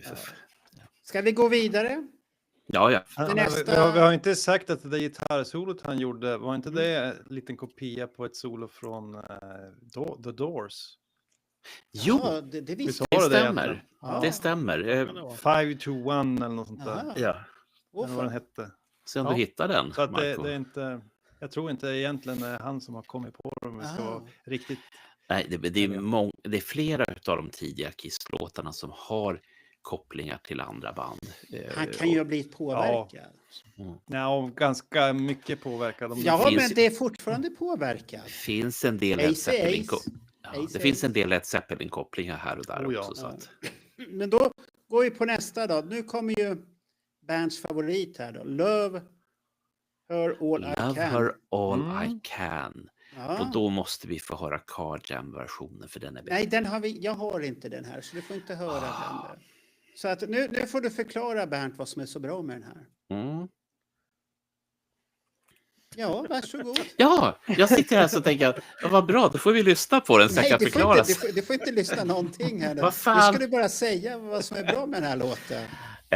Nej, men jag kan säga så här att under tiden som den här plattan var ny så gick det här spåret mig lite så här spårlöst förbi. Utan det var i modern tid när Car Jams EP kom och man skulle ha gjort en platta då enbart med Eric Carr-låtar, och så blev den här med också. Och min första tanke var, fan, vad är det här för Eric Carr-låt? Och så bara inser jag att den är ju med på Dress to Kill, för fan. Och så att jag har ju lyssnat sönder den digitala Car Jam-versionen. Och sen när jag var klar med den, då gick jag tillbaka till Kiss-versionen och tänkte, ja men den är inte så jävla dålig den heller. Den är bra. Men det handlar egentligen om texten i det här fallet. Och den är mer tydlig i Car Jam-versionen än i Kiss-versionen? Precis. Jag anser det. Jag får ta fram texten här så kan jag. Ja, men jag kan ju säga här mellan du sitter där och så säger Nils där, Bräcka, den pumper. Det är bra det. Ja. Pumpar, då måste jag fråga dig då, Bernt, pumpar den här versionen lika bra som Wicked Lester? Eller vilken version föredrar Car Jam föredrar jag faktiskt. Jaha, du föredrar att pumpa till Car Jam, okej. Nu ska vi se, här har vi the text och den här. Professor. Här har vi de här grejerna som jag gillar. Lover all I can and try to understand. Men det är inte det som jag går igång på. Det är det här jag går igång på. Vad går du igång på? The things that make her glad. The things that make her sad. I'm a lucky guy. I hardly ever try. Fy skäms. Det är klart man ska försöka. And when the world looks bad, she never ever sad. Det är poesi, pojkar. Ja. Det där är poesi. Fy fan vad bra den är. Okej. Är det någon annan som vill våga ge sig på den här nu och bedöma den? Ja, men jag kan hålla med Bernt om att det är en jättebra låt. Och här har ju Paul Stanley återigen, det här är ju Wicked Lester skåplådemat, men som de har lyckats få till otroligt bra. Riffet i den här går ju nästan inte att glömma. Det finns faktiskt en låt på Carnival of Souls som snuddar vid samma känsla, och det tror man ju inte när man tänker Dressed to Kill och Carnival of Souls. Men har ni lite tid att döda ikväll efter den här sändningen så kan ni gå och lyssna på den här Take a Look in the Mirror, tror jag den heter. Aha. Där har du det riffet som går igenom den låten är väldigt lik samma känsla som riffet i Lover All I Can, och det är nog min favoritlåt, en av favoritlåtarna på Carnival of Souls, just på grund av att den påminner så mycket om den här låten. Nej, den här är full pott på den här låten, jättebra, och en av de starkaste korten. Okej, Mycket bra, mycket bra. Mycket bra. Ja, mycket bra. Nu växer du, Daniel. Ja. Du, Roger? Ja, för min del så har ju Bernt sabbat den här låten, så jag kan inte säga så mycket Nej, om den. Bernt kan förstöra mycket, men jag kan väl säga att det är en helt okej låt. Det är Ja, ingen... jag tycker också att den är helt okej, men det är ingen 10 och det är ingen etta. Liksom. Nej. Någonstans mitt emellan. Där. Jag vet inte om jag pumpar bättre till den här än till någonting annat, det vet jag inte, men en lagom lågoktanig pump är det i alla fall vad som gäller. Och Thomas Munter säger här också att Bernt har förstört den här för mig. Ja. Så att du ser vad du har ställt till det, Bernt. Så att du har tendenser ibland att skada, mer skada än göra nytta. Så att Ni har gjort felet som ni har gjort, det är att ni har lyssnat på en podd som handlar om ett band innan Kiss fanns till. Vi lyssnade på vad du sa, Bernt. Det har jag ingen minne av. Nej, du vill aldrig minnas de här dumheterna. Fast Marco, du berättar ju inte allting. Det står ju faktiskt att Bernt har förstört den i Wicked Lester-podden, men det gör det bara mer intressant. Oj, han tyckte den var intressant då. Ja, lycka till Thomas. Han är en ung man fortfarande. Lycka till. Jag funderar faktiskt på om vi inte skulle göra en Björn och Benny-podd också. Nej, nu går vi till Johan Marin här. Nu ska han komma med hårda här. Hur pumpig är den här låten? Ja, men den pumpar bra om man inte har ont i ryggen. Nej, men ungefär som jag sa på Come On and Love Me, att Paul så att säga började där och han fortsätter ju med den här låten. Så att man kan väl nästan säga att det här är väl en kusin eller en, kalla vad du vill egentligen. En brylling. Ja, en fortsättning på Come On and Love Me. Så att top notch. Okej, häftigt. Där ser man. Men då är ju egentligen Come On and Love Me en följd på Lover All I Can, eftersom den kom före Come On and Love Me. Jo. Man kan vrida och vända hur man vill. Nu ska det inte vara sån, Roger. Ja, men det är bra låt. En bra låt. Men det är många som tyckte att det är en bra låt. Så det är inget fel på den heller, tycker jag. Men nu går vi till signaturmelodin från skivan. Rock and Roll All Night. Titta, jag håller på att glömma bort texten. Bluesversionen vill jag höra. Nej, du får inte höra någon bluesversion. Det här är ju det som alla kommer ihåg. Alla har ju hört den här. Det är ju Kiss-låten. Alla kan den. Eller är det så illa att alla kan inte den här låten? Jo, alla kan det, men den här versionen är inte rolig. Det är inget sol och ingenting alltså. Nej. Men den är ju dunka. Ja, den är ju fortfarande svängig och refräng, det får man ju ge den. Ja. Det är ju en klassisk låt egentligen. Du kan ju inte ha sagt att du tyckte att den var dålig när du hörde den. Det köper jag inte. Ja, men alltså jag hörde ju inte den första gången jag hörde den. Precis. Okej. Men låten i sig själv är ju bra. Ja. Det är en anthem alltså, helt klart alltså. Ja. Så att den här har ju räddat mycket för dem, och live-versionen är ju bättre. Det kommer jag inte ifrån. Och den är ju bättre live den låten. Oavsett på vilken Kiss-konsert du är och den kommer så är det ju bra. Ja, de lyckades ju pricka en perfekt refräng i den här. De har väl egentligen aldrig lyckats överträffa den här allsångsvarianten som de fick till här. De liksom struck gold. Det var en riktig guldgruva de lyckades hitta. För att du märker det när du är på livekonserter och liksom sådana här som inte kan kanske någon Kiss-låt. Ja. De hör den här refrängen en gång, sen står de och sjunger med. Ja, det är ganska häftigt vilken kraft det är i den där refrängen. Sen verserna vet jag väl inget speciellt, men just den där refrängen är bra. Får jag sticka in en sak? Rätta mig nu Johan om jag har fel. Vad ska du sticka in nu för någonting? Inte den här skinnflöjten igen. Nej, ingen jävla skinnflöjt. Nej, bra. Tog det inte ett tag innan de började spela den här live? Jo, det stämmer. Ja. De förstod inte. Men det här är väl typiskt Kiss att man inte förstår. Nej. Nej, säger Johan Wallin bekräftar det på en gång. De förstår inte. Många gånger så förstår ju inte bandet sin egen storhet eller sin egen wow för efteråt. Och det är så fascinerande med Kiss, just den grejen att det kommer fans där de säger den här är jättebra och de bara va? Ja, okej, vi kan spela det är lite konstigt egentligen om man tänker på med Kiss där. Men fast det är inte första gången det har hänt. Det var samma sak med Beth också. Den spelar de inte på Destroyer-turnén. Den ploppar in på Rock'n'Roll Over. Och samma sak från Rock'n'Roll Over spelar de inte Calling Dr. Love. Den ramlar in på Love Gun-turnén. Så att det är någon förskjutning hela tiden på deras grejer. Ja, de blir chockade så här. Oh shit, folk gillar den här låten. Vad hände? Det måste vi spela live. Och det är ju samma med Destroyer när vi inte är nöjda. Jaha, folk köper den. De tycker den är jättebra. Allting ska låta som Destroyer. Efter Destroyer så är alla album, det är nästa Destroyer. Men då är min fråga, trodde Kiss själva på den här låten när man inte pumpar den live utan man väntar ett tag? När började de spela den live, Johan? Jag tror att Johan... Ja, jag sitter och kollar. Okej, han kollar. Ja, enkla förklaringar. Jag tror inte att de visste det. De tyckte den var mesig, för den är lite mesig. Det är lite allsång på Skansen. Pernilla Wahlgren skulle kunna ha den här på Skansen faktiskt. Nu sjunger vi alla. Och så står alla så här. Jag tänker bara på den här. De har ju gett sig på. Det är många låtar genom åren som har låtit på ett sätt från början. Och sen så har man av någon anledning inte varit nöjd. Antingen producenten inte är nöjd eller att man kanske till och med spar låten till en annan platta och sånt där. Men just den här bluesversionen av Rock'n'Roll Night skulle jag gärna vilja höra.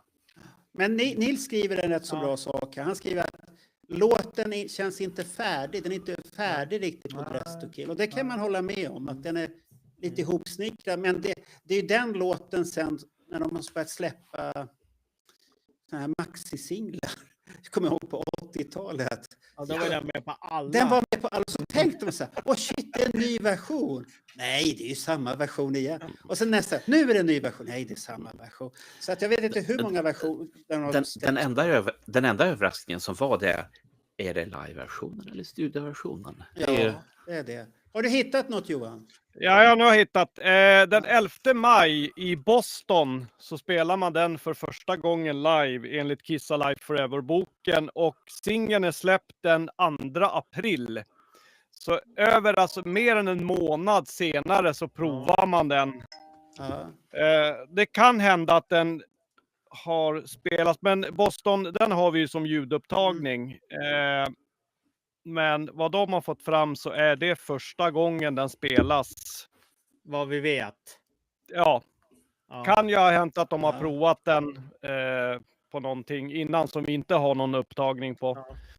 Men det är ju inte första gången Kiss släpper singlar och inte spelar. Inte en enda gång, men 11 maj.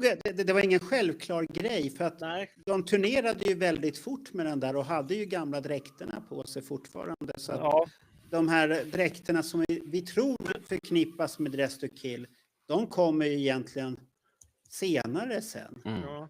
Men vad sa det, 11 maj var det första? Det är alltså 5 dagar innan Kobahal. Det är rätt så festligt egentligen. De kanske tänkte, vi ska kanske prova den här låten. Ja, men det är ändå märkt, de måste ju ändå ha trott på låten eftersom de släppte Rock'n'Roll All Night som första singel. Fast då är det konstigt att det är en månad mellan släppet och första Men det dagen. kanske har att göra med den här grejen med att Come On and Love Me varit en succé på radiostationerna i Detroit-området. Och nu sitter du och säger där att den var precis några dagar innan man spelade i Kolbehåll. Ja. Så det kanske fanns en koppling där och sen har de märkt efteråt, shit, folk verkar ju gå igång på den här. Så att det... Sen är det ju frågan hur pass mycket ägde Kiss singelutgivningen under den här tiden. Det vet vi inte, men det tillhör ju de klassiska låtarna på den här. Ja, absolut. Antingen är det väl han, vad heter han, Bill O'Coin och Neil Bogart som har kommit ihop att det här ska komma ut. Ja, men överhuvudtaget så att säga det som ges ut. För ibland så har det kommit singlar som bandet bara, va? Behöver vi säga någonting mer om den låten egentligen? Vi alla är överens om att det är en hit. Ja, men den tillhör ju Kiss, så att den kan ju inte ifrågasättas egentligen. Nej. Så då plockar vi bort nålen från skivan och så tar vi lite de sista hälsningarna här innan vi går till slutsummeringen. Ja. För nu börjar klockan bli mycket här. Ja, men det är många nu kommer kvar. hälsningar. Hej. Messiah Marcolin här. Ja, Kiss Dress to Kill. 50 år idag. Fantastisk skiva. Jättebra. Finns inga dåliga låtar. Lyssna på det här. Room Service, Two-Timer, Ladies in Waiting, Getaway, Rock Bottom, Come On and Love Me, Anything for My Baby, She, otroligt tung låt, Lover All I Can, Rock and Roll All Night. Bara bra låtar, bara klassiker, klassiska Kiss. Den skivan har torrt ljud med mycket bas, väldigt bra spelare av Gene. Jag menar, Gene Simmons is really Peter Criss, Paul Stanley. Det blir inte bättre och den bara en halvtimme lång. Så då kan du spela den 2 gånger, eller 3 eller 4. Kiss, Dress to Kill.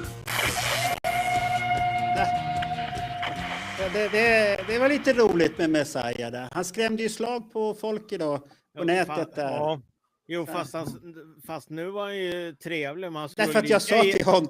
Han såg ju lika elak ut här. Ja, men vad roligt. Han har ju valt sån här Dracula-belysning, lyst underifrån. Och så. Men han sa en intressant grej där. Han sa en intressant grej. Tunga She-låten. Det slog mig nu att She känns ju som att den sticker ut lite grann på skivan. Och kanske ska passa ännu bättre in på Harder Than Hell som en sån där mörk, skitig skiva.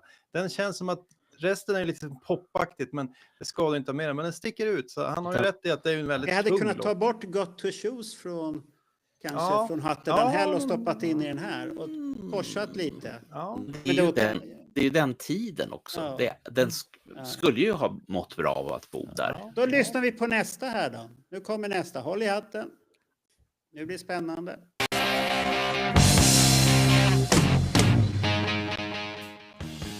Da er det på tide å feire at Dress to Kill er 50 år.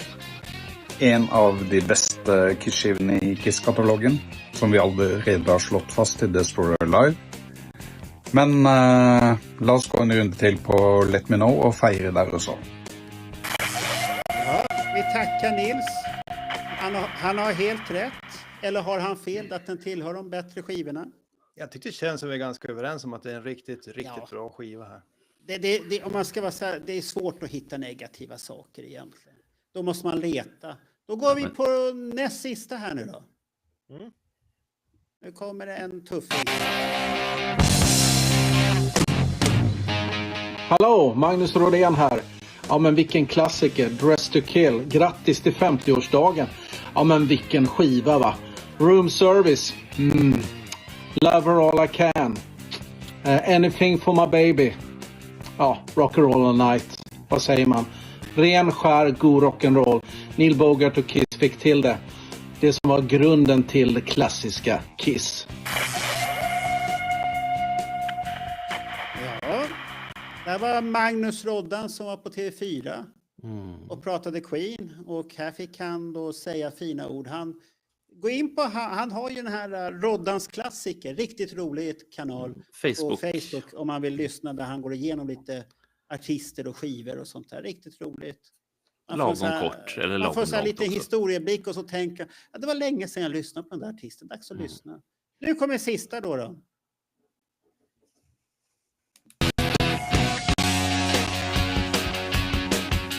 Grattis Dressed to Kill, 50 år. Vilken skiva. För mig är det ofattbart att Kiss Alive började släppas för att Kiss skulle breaka. Den här skivan har jag allt. Sätt igång den, njut. Det ska jag. Ja, det var Robert som är med i många band som ni vet. Han är i otroligt många band, den här mannen. Så att, och snart är han med oss. ja, det kommer han komma ett kommande avsnitt där han pratar hur Kiss har påverkat honom. I sånt där. Så att det var alla hälsningar, det var rätt så många ändå. Och alla är ju överentusiastiska, det är ingen som har varit neggig. Ja. Det är ingen som du har lagt åt sidan och tyckt Nej. Meningen var att säger man det man säger så får man stå för det. Så att jag har inte tagit med.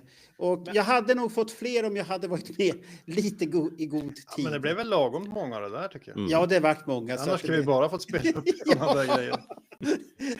Det var perfekt.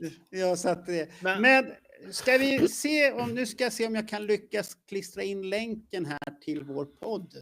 Men jag tänkte, är det inte sjukt att det är ett halvt sekel sedan den där kom alltså? Ja. Vet det är du väl häftigt egentligen. Vet du vad som är sjukare, Roger? Ja, det är att jag blev så jävla gammal. Nej, men att jag var 14 år. Och att vissa av er inte ens fanns. Det tycker jag är Nu har jag ytterst klistrat in vår länk till vår sändning. Så att är det någon som vill säga någonting så är det bara att komma in och säga. För att nu har vi bara slutfasen och lite fansnack. Som är så här att vad ska vi säga vad ska vi säga om det bestående arvet om skivan? Jag tycker att det kanske är sista gången som Kiss gjorde en skiva utan allt för mycket influenser utifrån. Det här känns som en genuin bandskiva med blandat med gammal skåpmat som de har vägt fram när de var riktigt unga till material som de har skapat nästan i studion tillsammans fort under kort tid.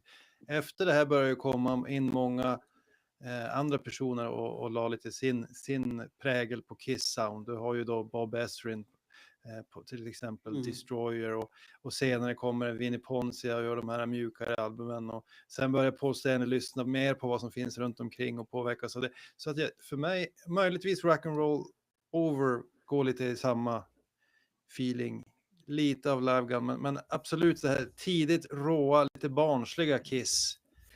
Det här är slutet på tonåren, sen blir de vuxna efter den här skivan. Menar att det är typ källarbandsstuk fortfarande lite? Ja, det känns lite så. Ja, det känns lite som att jag delar faktiskt det du säger. Ja, och den är ju en solid skiva rakt igenom. Så att vilken bra platta. Ja, men jag håller med, det är en bra platta och det kan ju vara det jag skulle säga att det här är nog det sista gången vi får höra det enkla Kiss. De försöker ju på Rock'n'Roll Over. Då går de ju tillbaka och ska bli det här enkla Kiss igen. Men den är ju mer rockig och stökig än vad den här skivan är. Och så att det här är nog sista gången. Så att man skulle kunna säga som Clifford så att det här är ju en sista skivan i första trilogin. Som Sagan om ringen. Det är de här 3 första och sen städar vi av dem och så kommer Alive och sen kommer nästa kapitel i den här trilogin. Och vi får ju då inte glömma The Originals. För där har du ju den här första. Precis. Och den var ju otroligt skön när den kom. Det är lätt att... men du hypade, den är ju inte alls spännande tycker jag överhuvudtaget. Jo, bookletten är... Ja, bookletten är bra, men jag var skitbesviken när jag skaffade den. Fan, nej. Men eftersom vi pratar om det här, ska vi snacka lite om boxen som är på gång? Vad som skulle kunna... Jaha, jag tänkte att du hade hemlig information här. Nej, jag bara tänkte vi kunde... Bara spekulation lite, alltså. Vad som skulle kunna vara med i den.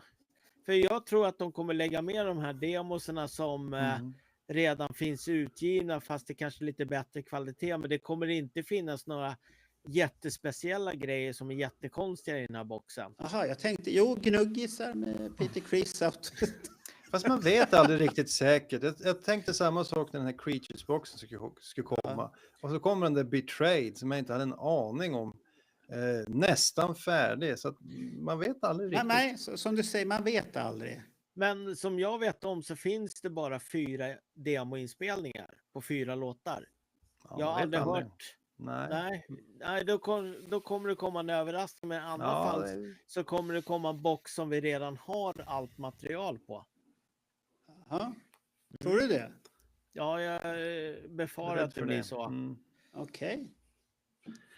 Marco, det efterlyses... Ja, jag skickade länken separat till honom nu också. Ja, men om du lägger den i chatten då? Jag har lagt den i chatten och den ska funka jätteväl. Ja, jag ser ingen länk. Nej, jag ser inte heller. Den står ju på mitt namn. Ja, Klicka på länken och vara med står det. Men, men det finns ingen länk. Har du lagt länken på Facebook-sidan eller på YouTube? På YouTuben där. Vi ska se här. Jag skickade ju den till Bernt här förut. För jag ser ingenting i chatten. Vart det något tokigt i den? Vänta, ska vi se. Prata på ni. Ja, men jag tänker om du ska komma in nu och säga någonting, då måste ju vara en riktig hårding. Jag menar, nu har vi malt den här skivan i 2,5 timmar. Så men det är fortfarande Daniel, det är fortfarande 50 stycken. Ja, då borde ju en på 50 borde ju kanske ha någonting att säga. Men jag förstår man är lite tveksam. Men vi har ju legat på mellan 50 och 60 hela tiden. Är det spännande? Det är roligt. Men det är länken jag skickar. Fan, men jag ser inte länken i chatten. Men jag skickar. Vad fan, ser de inte mig då? Men jag kan titta. Jag är väl den enda som inte har några glasögon. Men då gör jag så här då att jag lägger upp den på vår grupp här nu. NK-gruppen då, som det ska vara så himla svårt med länk. Länk. Och så kommer den in där. Och där är den. Vad tror du Johan om boxen? Tror du som mig? Jag tror inte att det finns så mycket i gömmorna. Det ska väl vara kanske olika mixningar av låtarna man hittar någonstans kanske. Eller live-grejer. Som sagt var det låtar. Ja, med eller utan flöjt. Ja, tack. Så att, jag tror inte man har så mycket just från den perioden. Nej, det kommer ju ingen här. Vänta, ska vi se. Ska jag säga. Eller tror att de stoppar in Wicked Lester, Chi och Lover och Lacan i boxen? Ja, varför inte? Jag tror ju på mycket pressreleaser från den här tiden. För att när jag drog igång Fanclubben 76, då fick jag ju mycket sån här pressreleaser som de faktiskt först så de fått statskopierade, men sen nästa varv som de där åkte ut så hade de ju tryckt upp dem. Så att jag tror mycket på diverse pressgrejer som de slänger ner. Och det kan vara vad faror som helst. Alltså, du menar lullet i boxen, men jag tänker på materialet. Ja, precis. Du kommer få pröjsa 3000 spänn för den i alla fall. Med eller utan skivor. Och 10 om det ska vara vinyl. Och det kommer väl bara att komma vinyl i 2 olika utgåvor. En med färg, svart. Och en utan färg, svart. Ja.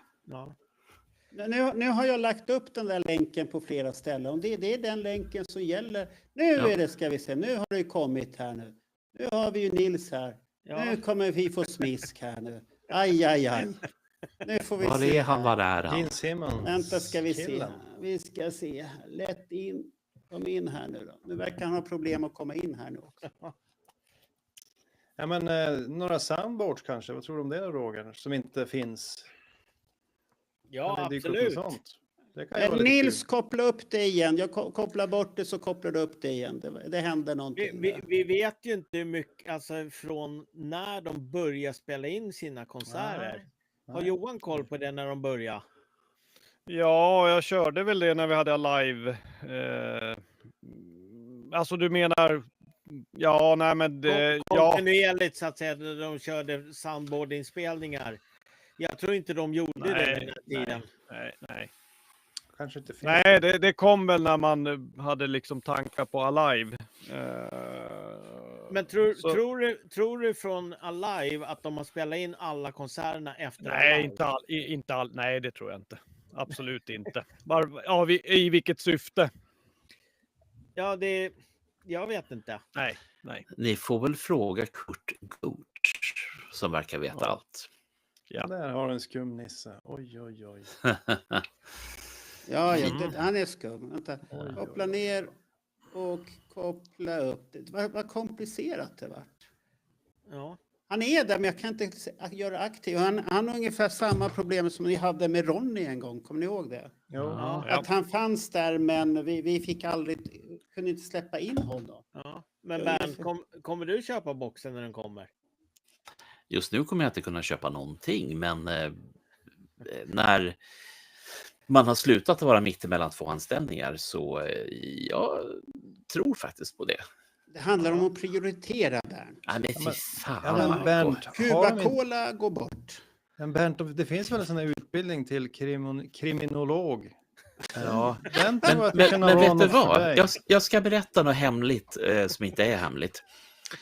För inte så länge sedan så sökte jag jobb på Rikspolisstyrelsens IT-avdelning.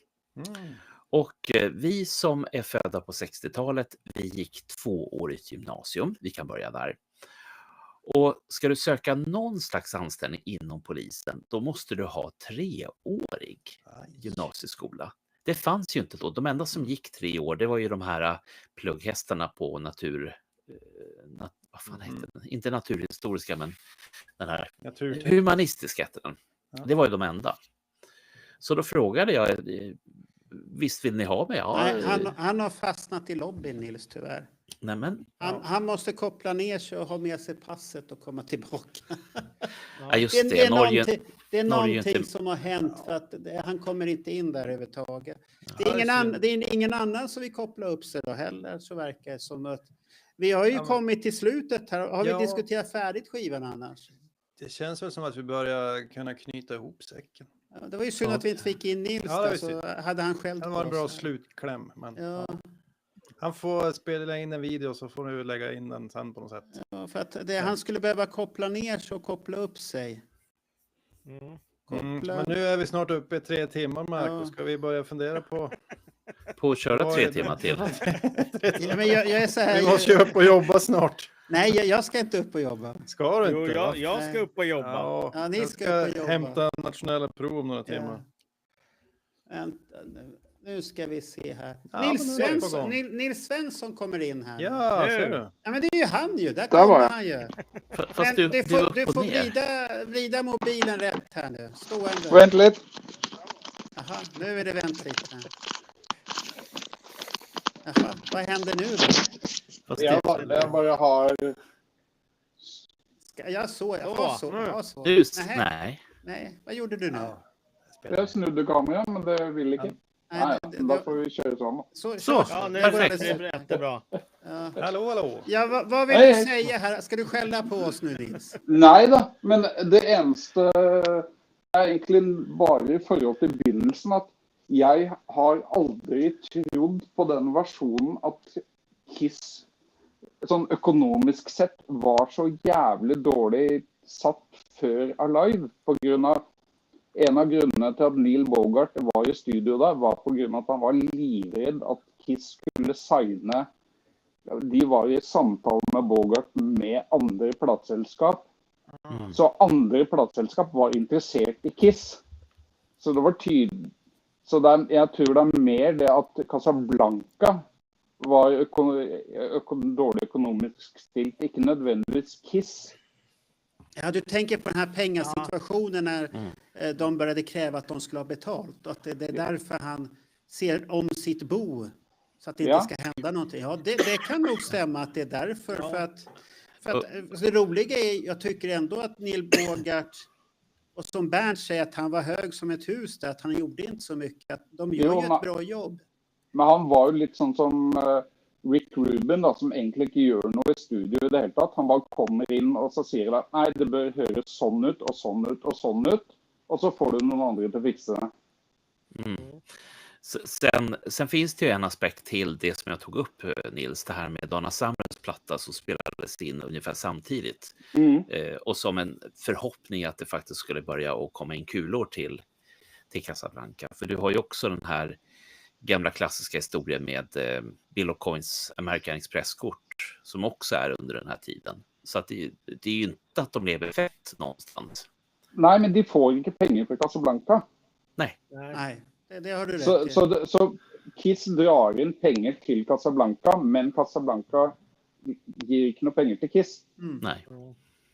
Det är ju det där som Roger tog ju upp det där en gång i en känslig podd när han går igenom det där. Och då var det ju Rocksteady som stod för stämningsansökan mot Casablanca där. Så det kan ju vara precis som du säger, att det handlade egentligen inte om pengar. Det handlade mer om det här att han vill hålla koll. Ja, och det är grunden till att han producerar det, och det blir billigare. Det är därför bilder handlar på coveret, för då slipper du ha några pengar, särskilt pengar på utgifter till coveret. Men det är lite lustigt att det är hans namn sen som ska stå på skivan om man ändå bara går runt och röker hasch. Nej, men hvis det är många producenter. Det är väldigt stor skillnad på producenter. Då. Det är akkurat som en producent av en film bör egentligen inte göra en skit så länge man har finansierat den och sörja för att de riktiga människorna är med på att laga filmen. Okej, så kan det ju vara. Så Vad tycker du själv annars att skivan är? Jag har ju sett på Destroy Alive och där var ni ju väldigt hyllande. Ja, men jag älskar ju det. De 4 skivorna som är störst för mig är ju de 3 första All Rock and Roll Over. Så det egentligen, selv om det är nyanser där, så syns jag ju egentligen det är något svagt på. Det är först på Love Gun du börjar att få borter, hvis du ser. Ja, det. Men att du gillade den här låten Ladies in Waiting, det... Ja, men jag har aldrig varit någon sån där jag är väl lika stor Gene-fan som jag är Paul-fan på 70-talet. I så fall upp till soloalbumen i så fall. Där syns jag det är som 50-50. Jag syns det är lika bra låtskrivare. Vad hände med soloalbumen då? Var inte Gene en bra låtskrivare längre då? Jo, men jag syns soloalbum. Men det låter inte Kiss på samma måte. Ja, okej. Ja, det kan vi hålla med om. Men jag är ju sån att jag syns Gilles soloalbum låtmässigt är nästan upp på nivå med. Så jag syns Paul är bäst då. Så... När köpte du skivan första gången? Dress to Kill. Det är en av de sista jag fick tag i begynnelsen. Så hösten 79, tänker jag. Ja, så sent. Aha, fast Marco, du ska ju tänka på att Nils är väldigt, väldigt ung. Man tror inte det när man ser det här som han har i ansiktet som en del andra av oss har. När är du född, Nils? Är du så jävla ung? 68. Men då var han ju inte så... Han är ju bara 2 år äldre än mig. Han är 7 år yngre än mig. För han var ju lika trött framför staketet på 2022 där som jag var, så att det är så jävla ung igen. Men jag säger som så här att det är Nils och Marcos fel att jag nu för tiden står längst fram på alla konserter och gärna ståplats.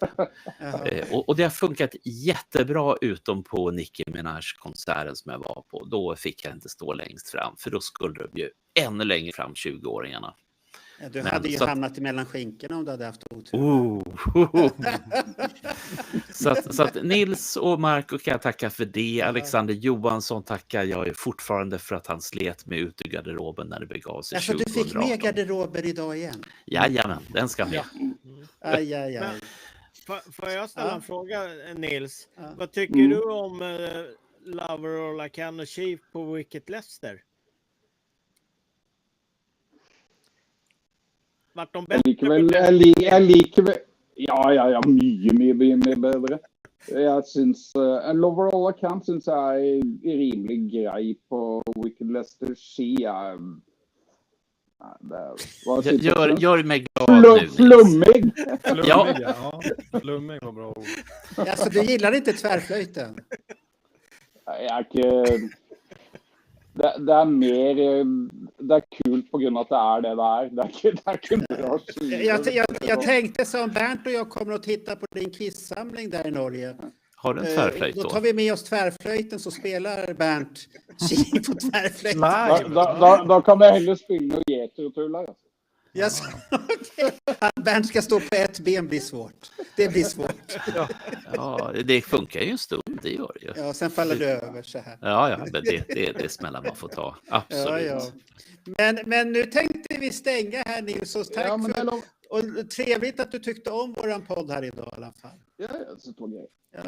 Var du nöjd med din hälsning? Det såg grymt ut alltihopa. Ja, helt fantastiskt. Ja, det var många hälsningar vi fick med. Så som Daniel sa, att det kanske var tur att det inte var fler.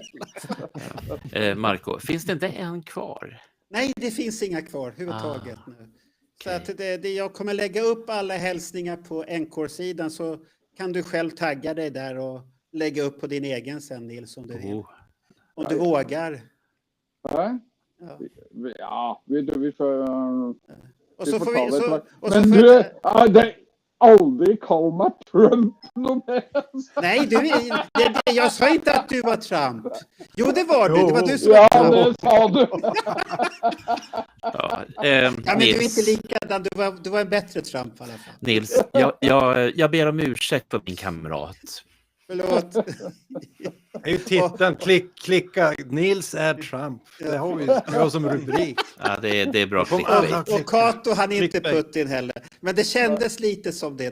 Det kändes som ett hårt slag där och sånt där. Men nu är allting ordnat alltihopa. Och så med de sista orden, Nils är inte Trump. Och vi älskar Dress to Kill allihopa. Omslaget var lite tveksamt. Vissa hyllar, andra hyllar inte. Och sånt där. Och sen är det här med Neil Bogart och pengarna där. Det kan man nog säga att Nils teori var rätt så bra, tycker jag. Där. Så att, och vi älskar det land. Och nästa livesändning som vi har planerat, det kan vi säga redan nu. Det blir att fara tillbaka till 84. Eller framåt i tiden, 84. Ja. Det är nästa. Och då måste vi bjuda in Magnus här. Men vi fortsätter i redaktionen och funderar, vågar vi ha med honom? Eller har han köpt knark och går igång på det där helt och hållet? Då? Vi får inte en syl i vädret. Ja, jag är så fått fel person av det. Ja, vi kommer inte kalla på dig. Det behöver du inte oroa dig för. Nils, åberopade du jäv precis nu? Var det jäv? Ja, han jobbar. Vi har Johan Wallin som är stor Animalize-fantast. Så att det är i samma fall om vi ska ha Magnus där, men då blir det så jävla mycket kärlek till det där projektet. Så vi får se vad vi ska göra. Så att, ska vi tacka alla på nätet och allihopa och hoppas att det här blir bra nu. Så ha det så bra allihopa och tack så mycket. Hej då! Hej då allihopa! Hej då! Så, då har vi kopplat ner